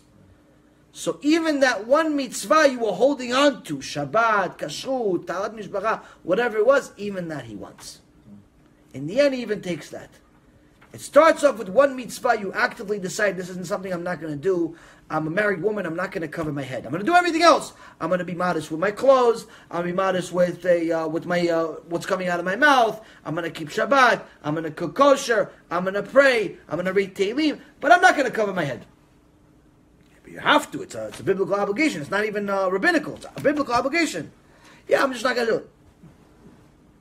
I'm not going to do it. Shit, I'm just going to do it. I'm not going to cover my head. Everything else I'm going to do. You should know, letting the Koach HaTumah in on that one regards eventually he's going to take everything. It's not going to be right away. You could be keeping Shabbat for 70 years. You could be keeping kosher for 7 years. You could be doing a lot of things for a long time. But in the moment of truth, berega shel emet, failed. Something will happen. Something will happen. This is why you cannot play with the Satan. You can't play. He's not your friend. You give him a little space, he's going to take over the whole show. And that's one of the things that we see from Mamash. The Chachamim weren't politically correct. They weren't worried if people are going to believe their story or not. They weren't worried if people are going to believe them. When he said the story that happened 400 years ago with Rabbi Natan Shapira, they weren't worried, listening, are people going to believe he met a giant in the middle of the woods and this and that happened? They weren't worried about things like this. Why? To them it was as real as me seeing you right now. To them it was as real. So why wouldn't anybody believe it? To them, there's no such thing as not believing it. Why? They saw it. They think only someone that's full of tum'ah would not believe it. And if he's already full of tum'ah, we can't help him anyway. If he's already full of tum'ah, he doesn't even believe the story, we can't help him anyway. Notice, give me some questions. Is someone allowed to give his time to a Jew who has no interest in Torah, but insists on spending time with you, hanging out? For what? I don't know, maybe he has some problem in his life, he wants a friend to hear him, but he has no interest in Torah whatsoever. No, he shows no interest whatsoever. So what are you talking about? No, so the two people hang, okay, so let's say one person is not interested in Torah, the other person keeps Torah and mitzvot. When they get together, what do they talk about? They talk about Torah, they talk about shtuyot. The one who learns Torah or who sticks to Torah talks Torah. Okay. The other one hears but shows no interest and want to shift the conversation to his problems in life, whatever they are. They are connected to him not doing mitzvot. However, he wants to be himself. So, I mean, if the person that knows Torah, there's a few things. First and foremost, a person needs to understand that the Rambam writes that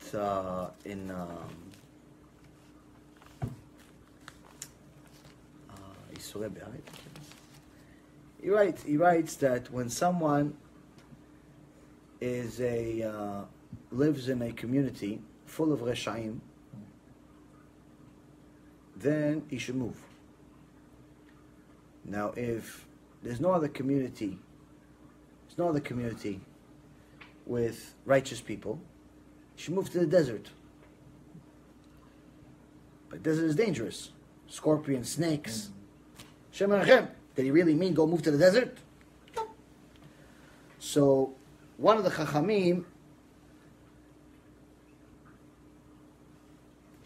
there was a time where there was a lot of Shem Arachem, a lot of bad things that were happening to Am Yisrael, and he fled his country, and he came to a different city, and he knocked on the door of one of the big Chachamim, I forget the name, in the city, and they said, "Who is it?" And they said the name.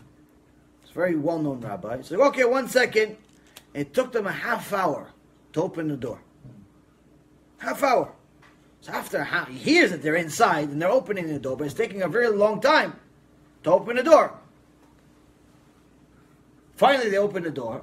He says, "For the Rav, what happened?" And he sees there's sacks and of sand and boxes and barrels and all types of things that were blocking the door.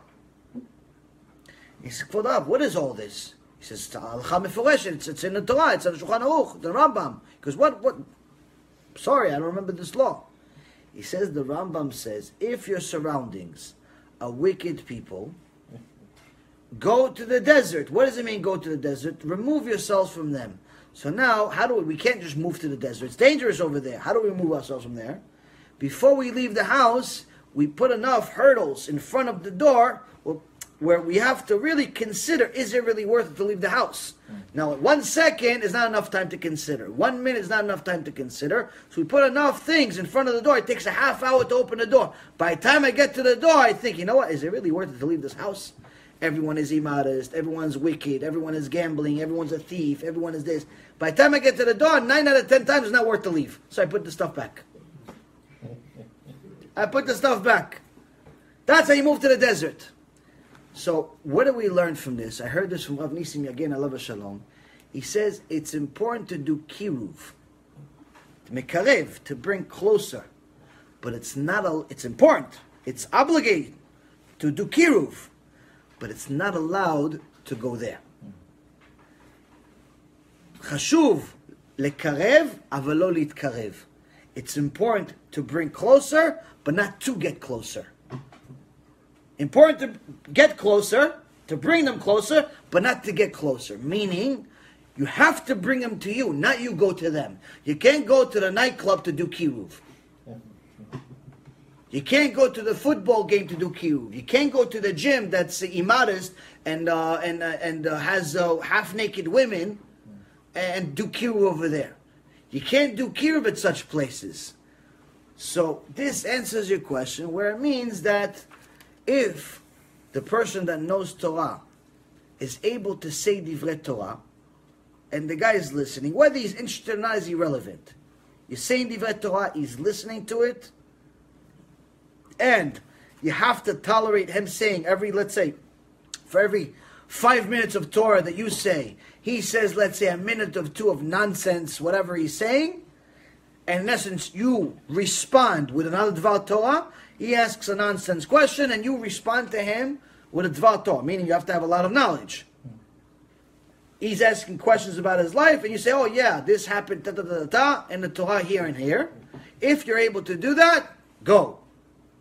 But if you're finding yourself where you're saying Torah, he's saying shtuyot, you're saying Torah, he's saying shtuyot, you're saying Torah, he's saying shtuyot, and eventually you're both saying shtuyot, then you have to leave. Why? You got too close. You went to him instead of bringing him to you. There's a story that in the Ahavat Chaim wrote some of the most amazing stories you're ever going to read. And he says that one time there was a Talmid Chacham that got married to a rich guy's daughter. And the rich guy said, listen, there's one condition. I need you to study Torah in my house. I'll provide everything you want. The food, the rent, the this, that, whatever you want. Just study in my house. Big house. The servants, they give you whatever you want. Just study Torah all day, all night. And don't go to the city. That's it. Study all day. Don't go to the city. He says, no problem. No problem. So he's studying. Eventually he studies alone, gets a little bit, wants a little action. And he goes outside. Looks around, sees a few people, starts talking to them, chit-chatting with them. Little by little, they become friendly. They invite him to the city. He goes to the city. But he's still studying. He just goes to the city once in a while. Now the Baal Habayit, the owner, his father-in-law, the rich guy that's providing them everything, sees that he's not doing what he said. Now if I just go tell him, listen, you're not doing what we said, you could get angry, there's going to be an upset, an argument, it's not going to get anywhere good. So even the rich guy is also Talmid Chacham. So he knows how to deal. So what does he do? So one day, he tells the cook of the house, tell him today there's no food. Why no food? Tell him you made a mistake, that one little piece of non-kosher food went into the huge pot. Went into a huge pot of kosher food, and one little drop of non-kosher food went into a huge pot of non-kosher food, ruined the whole thing. So that's what she said. Miskina, she goes to him. He says, "Oh, where's my food? I'm hungry. I'm starving. It's 4 o'clock already. I'm studying all day, all night, all this, all that. I'm starving. Give me some food." She says, "I'm sorry, sir. There's no food today." "What do you mean there's no food? I'm starving. I'm going to eat the table." He goes, "No, I'm sorry. I made a big, huge pot. Nice roast and chicken and this and that. Everything was in it, the whole thing in it.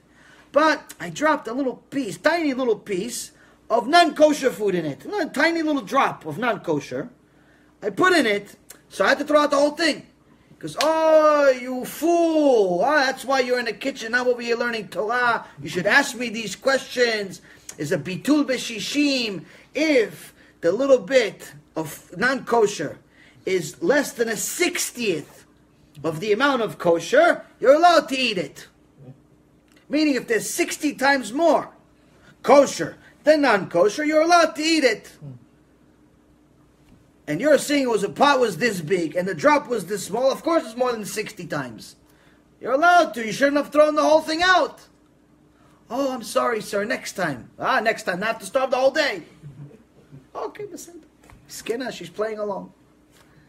The next day, the Baal Habayit says, "Okay, give this to him." What does she give him? She gives him a huge pot with a pig on it. Roasted pig. Roasted pig on the Shemin Achem in the house. The guy has a heart attack. He has skmara. All this, he has roasted pig in front of him. He wants to have a heart attack. "You fool, what are you doing? We're not allowed. We're Jewish. We're not allowed to eat pigs. What are you doing?" He goes, "No, why? It's not good. It's cooked. I'll call the boss. I'll call the boss." He goes, "Yeah, call him. He's going to fire you." The Baal Habayit comes. He goes, "What? What's wrong with what she gave you to eat? It's good, no? It's kosher." He goes, "What kosher? It's pig." He goes, "No. Listen, yesterday she made a mistake. A little bit of non-kosher went into the kosher, and she threw out the whole thing. So I told her, no, it's the opposite. So today there was a little bit of kosher and a lot of non-kosher, so I put it together. I said, hey, it's good. There's a little bit of kosher water and non-kosher pig. I said the kosher water will make the non-kosher okay." He says, "I'm sorry to tell you, but you're wrong. There's no such thing as a little bit of kosher making a lot of non-kosher good." He says, "Your ears should listen to your foolish mouth. You said that a little bit of kosher cannot make a lot of tameh, a lot of non-kosher good. Every day I told you don't go into the city. You go into the city, why? You said you're going to do Kiruv. You're going to do Kiruv in the city with all the Rashayim, with all the wicked, with all of this, with all the people that are not keeping anything. You said you're going to do Kiruv over there. You are the little kosher, you're going to a pot full of tumah. You little kosher, little afuna. What is afuna in English? Pea. You little kosher pea, you can't make the whole pot of pig kosher. You can't, it's not possible. It's not possible. So the thing is that when you do Kiruv, there's a time and there's a place. There's a time and a place, and the person needs to understand that you have to bring them closer, not you get closer to them. There's no such thing as you get closer to them. And we have sources from the Rambam, sources from Gemara, and many, many other places. And that's one of the most important things. But that's also that, I'll tell you one last thing that I learned both from experience plus from my Rav and the Sfarim HaKadoshim. The Abarbanel says, En Navi Balayro. The Abarbanel says, no prophet comes to his own city. If you notice, all of the prophets that we had, usually Hashem would send them to a different city first, or ultimately to go do their prophecies somewhere else. Why always somewhere else? Why do they always go somewhere else? The Abarbanel says, if he would have sent them to their hometown, nobody would have taken him seriously. Why? They'll remember him before they were a prophet. They'll remember as little Moshke. They'll remember as little Yitzchak. Little guy. I remember you. You little one. Yeah. You're telling me what to do. You're telling me you spoke to Hashem. No, come on. No. No one's going to take him seriously.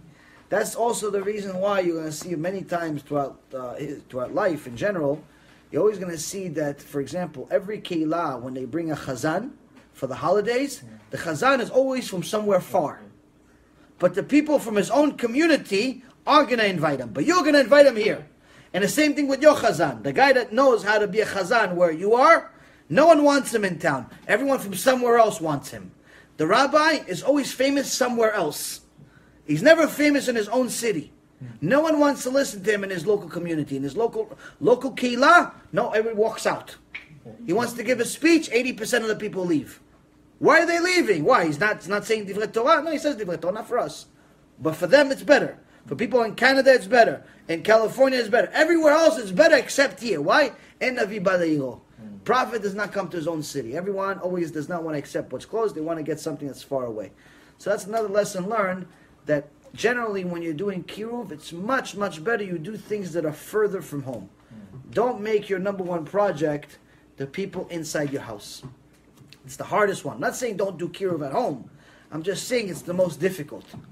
So to have successful Kiruv, you have to understand, aside from the Mesirut Nefesh, the difficulty you have to endure to do Kiruv in the first place and get people to do Tshuva, you have to realize that you have to have a lot of energy, a lot of staying power, because it's hard and it takes a while. So you always have to have a lot of people. Try to have as many people going at the same time. So let's say if you have 10 people, but they're spread out. One is here, one is in a city next to you, one is in school, one is in, in California, one is in New York, in different places, and try with a lot of people at the same time. So that way, and maybe one at home. And that way, you always have something going on. So one by the tshuva, they give you enough energy to continue with the other 9. But if everything depends on what's in your house or in your synagogue, the koach hatuma is too strong, and he's gonna do a lot of things to get you to give up, because it's very, very difficult for them to see you as the prophet, because you're from their own town. You're too close to home. Next question, shorter answer. Go ahead. When do you do real tshuva, proper tshuva? Ken? The demons and Amen. bad angels that you create, are they destroyed, or are they still, when you go to Shaman, they're still going to be there? Depends what level of tshuva.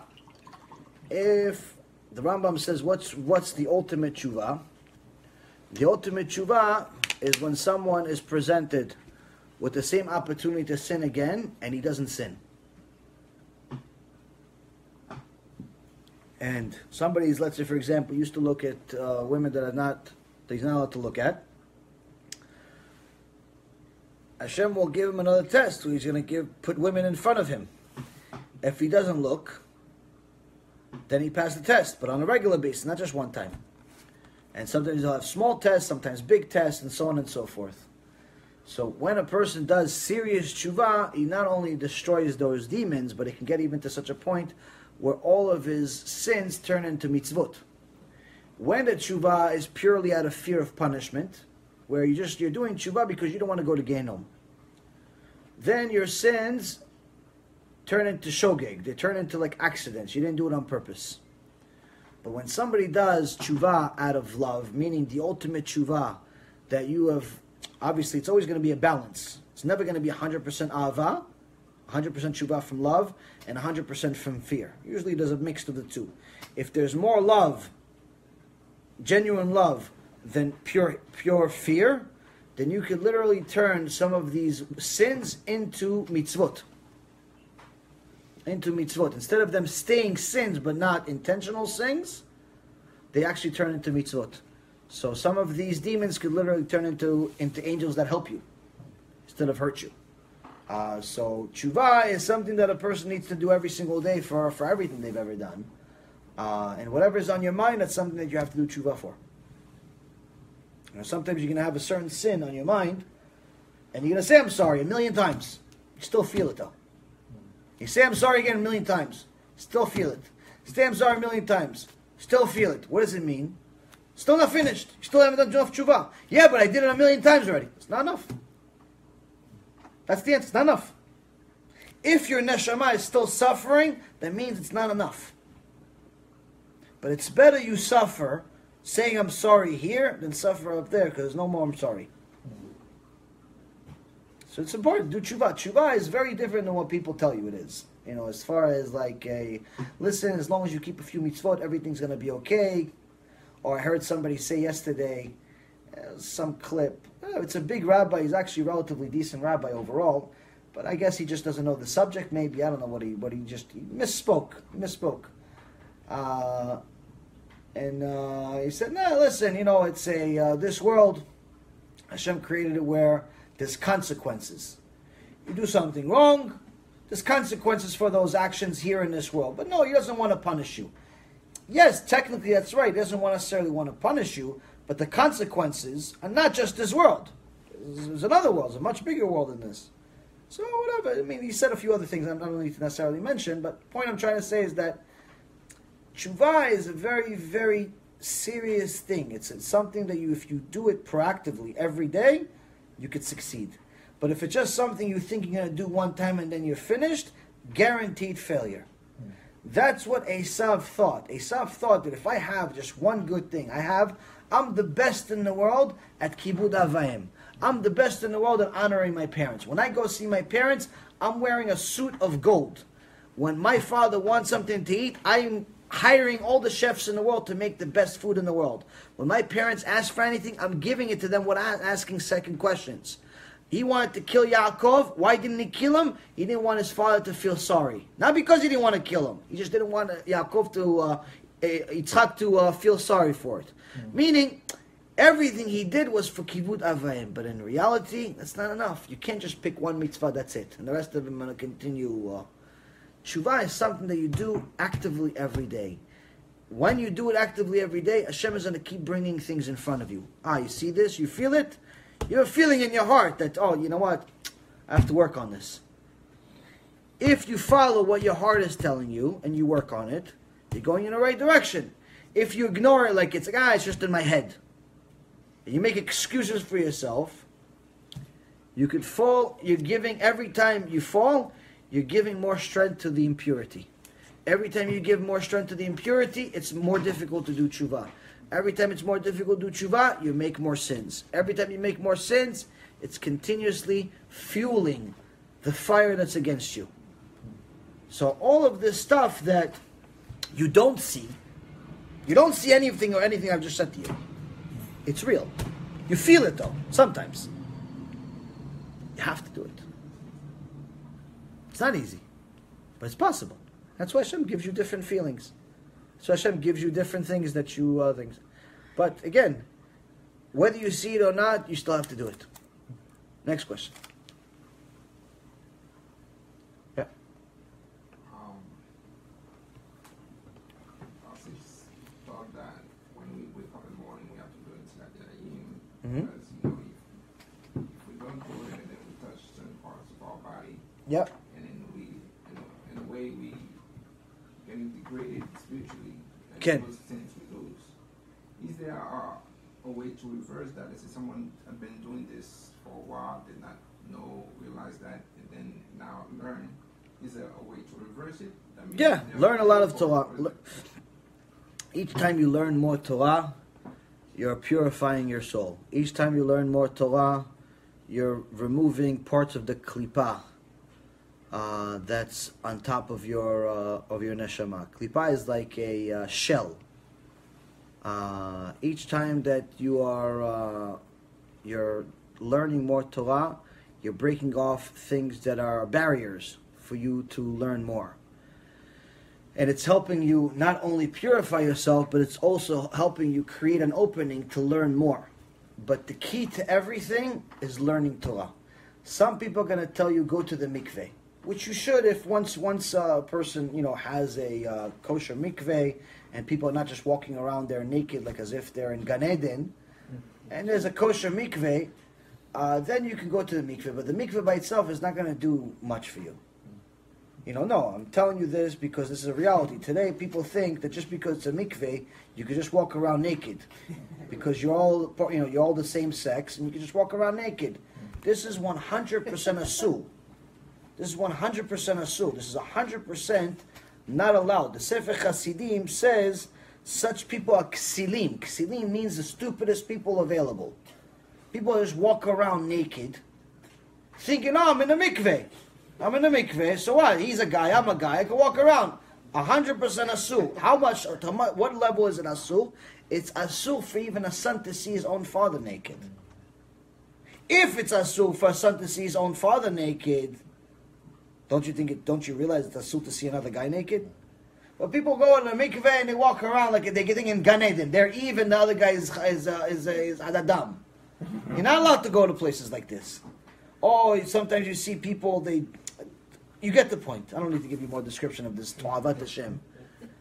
So the point is, Abutai, if you have a kosher mikveh and people know how to behave and they cover themselves and they're modest, guys, I'm talking about, not women. Guys, in women, there's no option like this. Baruch Hashem. They have about someone that's each one by themselves, and there's a system. Guys think it's like a zoo where they wash the lions and you all jump into the water.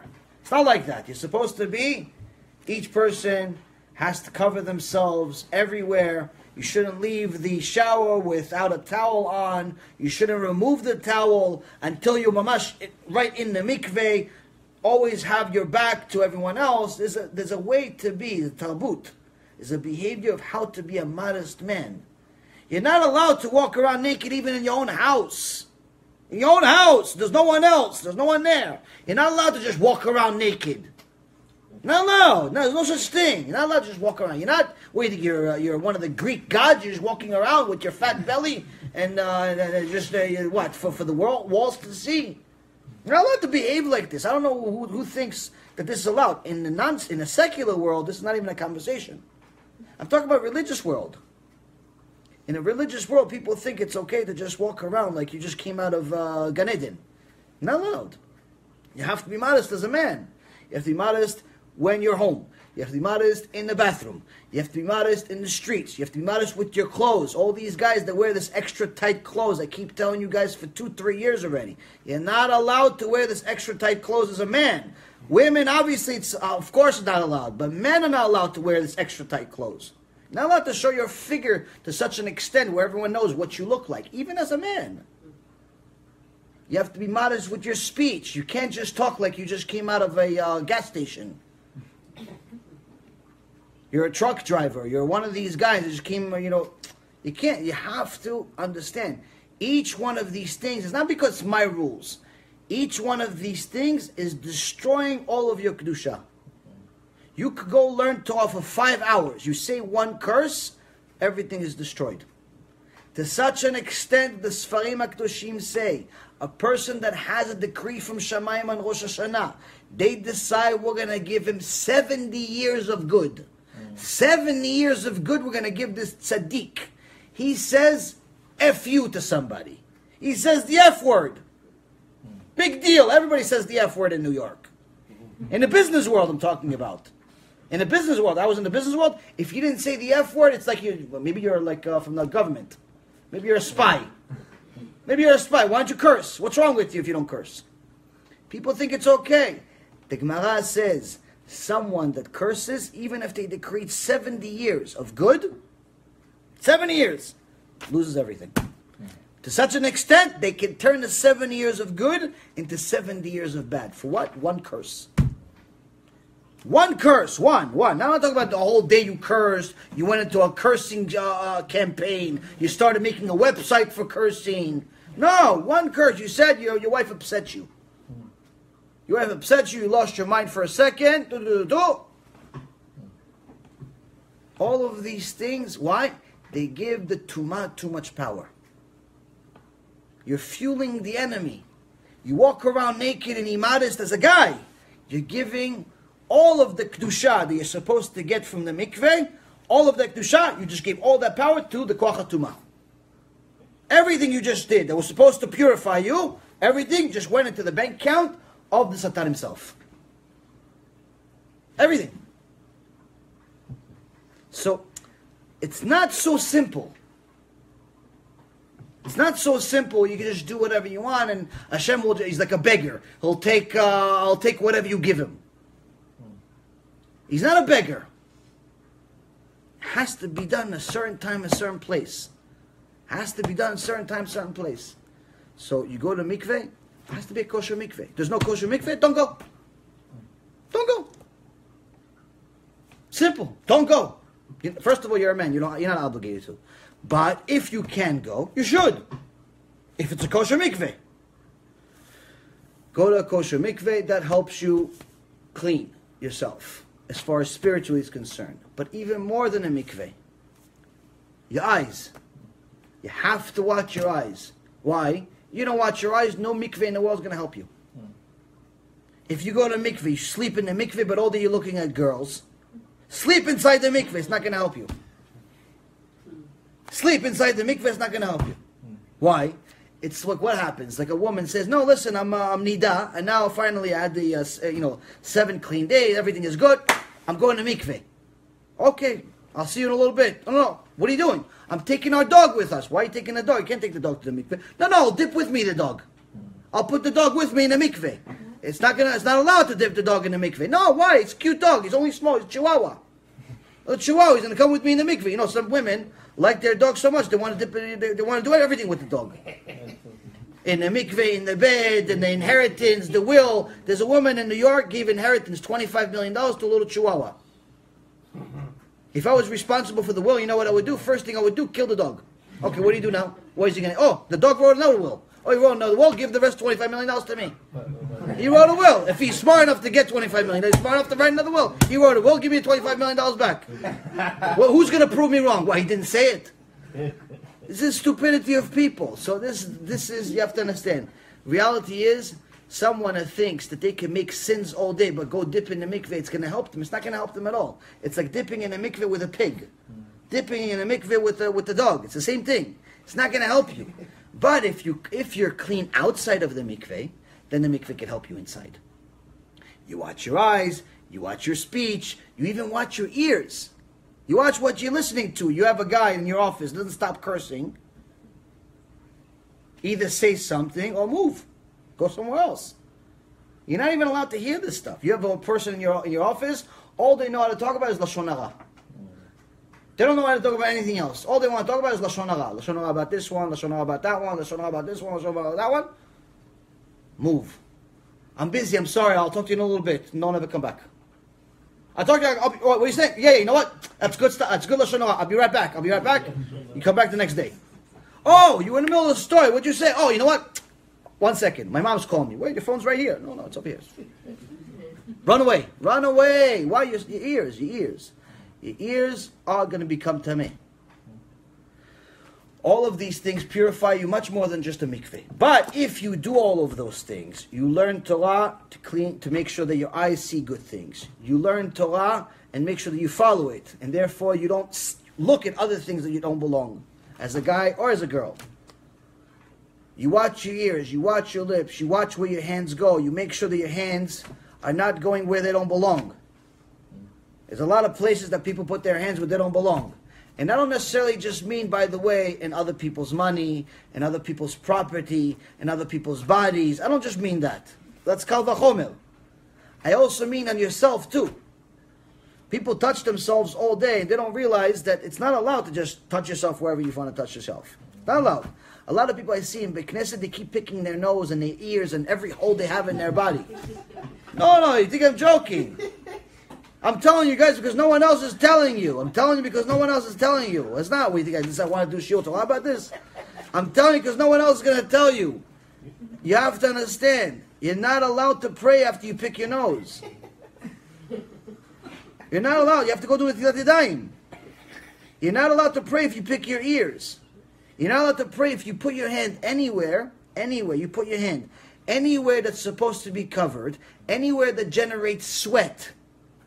If you put your hand under your armpit, you put your hand in between your legs, you put your hand inside your nose, you're looking for treasure. You put your hand inside your ear, you're looking for diamonds. You have to go to Netilat Yadayim. You tie your shoes, you have to do Netilat Yadayim. I see people in the middle of prayer touching everything. I don't understand. What's wrong with you? They didn't learn it, you skinny. You at least learn it. Tell them next time you see them. There's plenty of them. They pick their nose, pick their ears, pick this. Every hole they have, they pick. You have to tell them. Your kids too. You have kids, all the kids, they keep picking everything. Their kids, they have an excuse. They're discovering it. They're actually looking for a diamond. They think there is one. You're adults. You don't have an excuse. You know by now, 30, 40 years later, there's no diamonds to be found. If there is, let me know. But there isn't. Rabotay Karim, no one's telling you, that's why I'm telling you. That's why I'm telling you, no one else is going to tell you. You're not allowed to do these things. You have to, mamash, make sure that you're pure all the time. Your hands, your ears, your eyes, your lips, your tongue, your feet, everything. Then you show up to Hashem and you ask for whatever you want. But if in the middle of the prayer, you're like this, and he's like, yeah, Hashem, give me parnasah. What do you expect? He said, go away from me, nasty little guy. Go away from me, you and your nasty hands. You're asking for parnasah. Go clean your hands so I can put something in a clean hand. Your hand has come out of your brain already by now. The guy's picking his nose for 20 minutes, Amidah. He's picking his nose, 5 minutes he prays. So, but it's funny, but it's not funny. It's funny, but it's not funny. Because why? Because all of these things, people think that there's a get out of jail free card if you put a kippah on. People think if you put a kippah on, everything is okay. You could do this, you could do whatever you want. But in reality, you can't. You can't. You have to be a pure person. Your body has to be clean. You have to look clean. You have to act clean. And you have to be clean, both spiritually and physically. If you are, Baruch Hashem. Your prayers will be accepted. You'll be able to learn Torah and understand it. You'll be able to remember it. Baruch Hashem, you'll succeed. If not, don't come complaining. Why? It's your fault. You have the ingredients. You're not following it. You get somebody watches one of these cooking channels. Watches a cooking channel. The guy gives him all the ingredients, and he decides, you know what? This one ingredient doesn't look good to me. He just decides to exclude it. He brings the whatever dish that he made. Everybody starts throwing up all this food that he made. This is disgusting. This is gross. This is this. Where'd you learn this? Oh, I learned this from the cooking channel. It's like, this is what you learned from the cooking channel? So let me see what you did. They look at your ingredients. They look at what you cooked. Hey, you're missing an ingredient. You're missing an ingredient. If you add that ingredient, it makes the whole taste. Makes it all good. You remove it, the whole thing is worthless. You remove the dot from .com, it doesn't matter that you got the whole thing right. It's still worthless. You still can't get to the website. You still can't get to the email. Why? There's a dot. Small tiny dot means everything. The details are everything.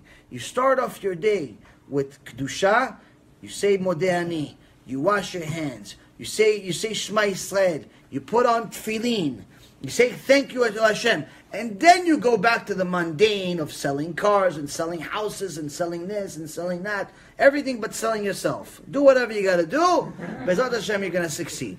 If not, then what's the surprise? What's the surprise? Bezat Hashem, we're going to have more to talk about on Tuesday night. I have to go a little early tonight. But Tuesday night we have a shiur in the Breslov Center. Bezat Hashem, we'll have some more questions and more answers. We have also the Pirkei Avot series. This shiur, Baruch Hashem, was 100%. Sometimes it's Siyat Dishmaya, sometimes it's just Shmaya. Today it was 100% Shmaya because none of it was planned, Baruch Hashem.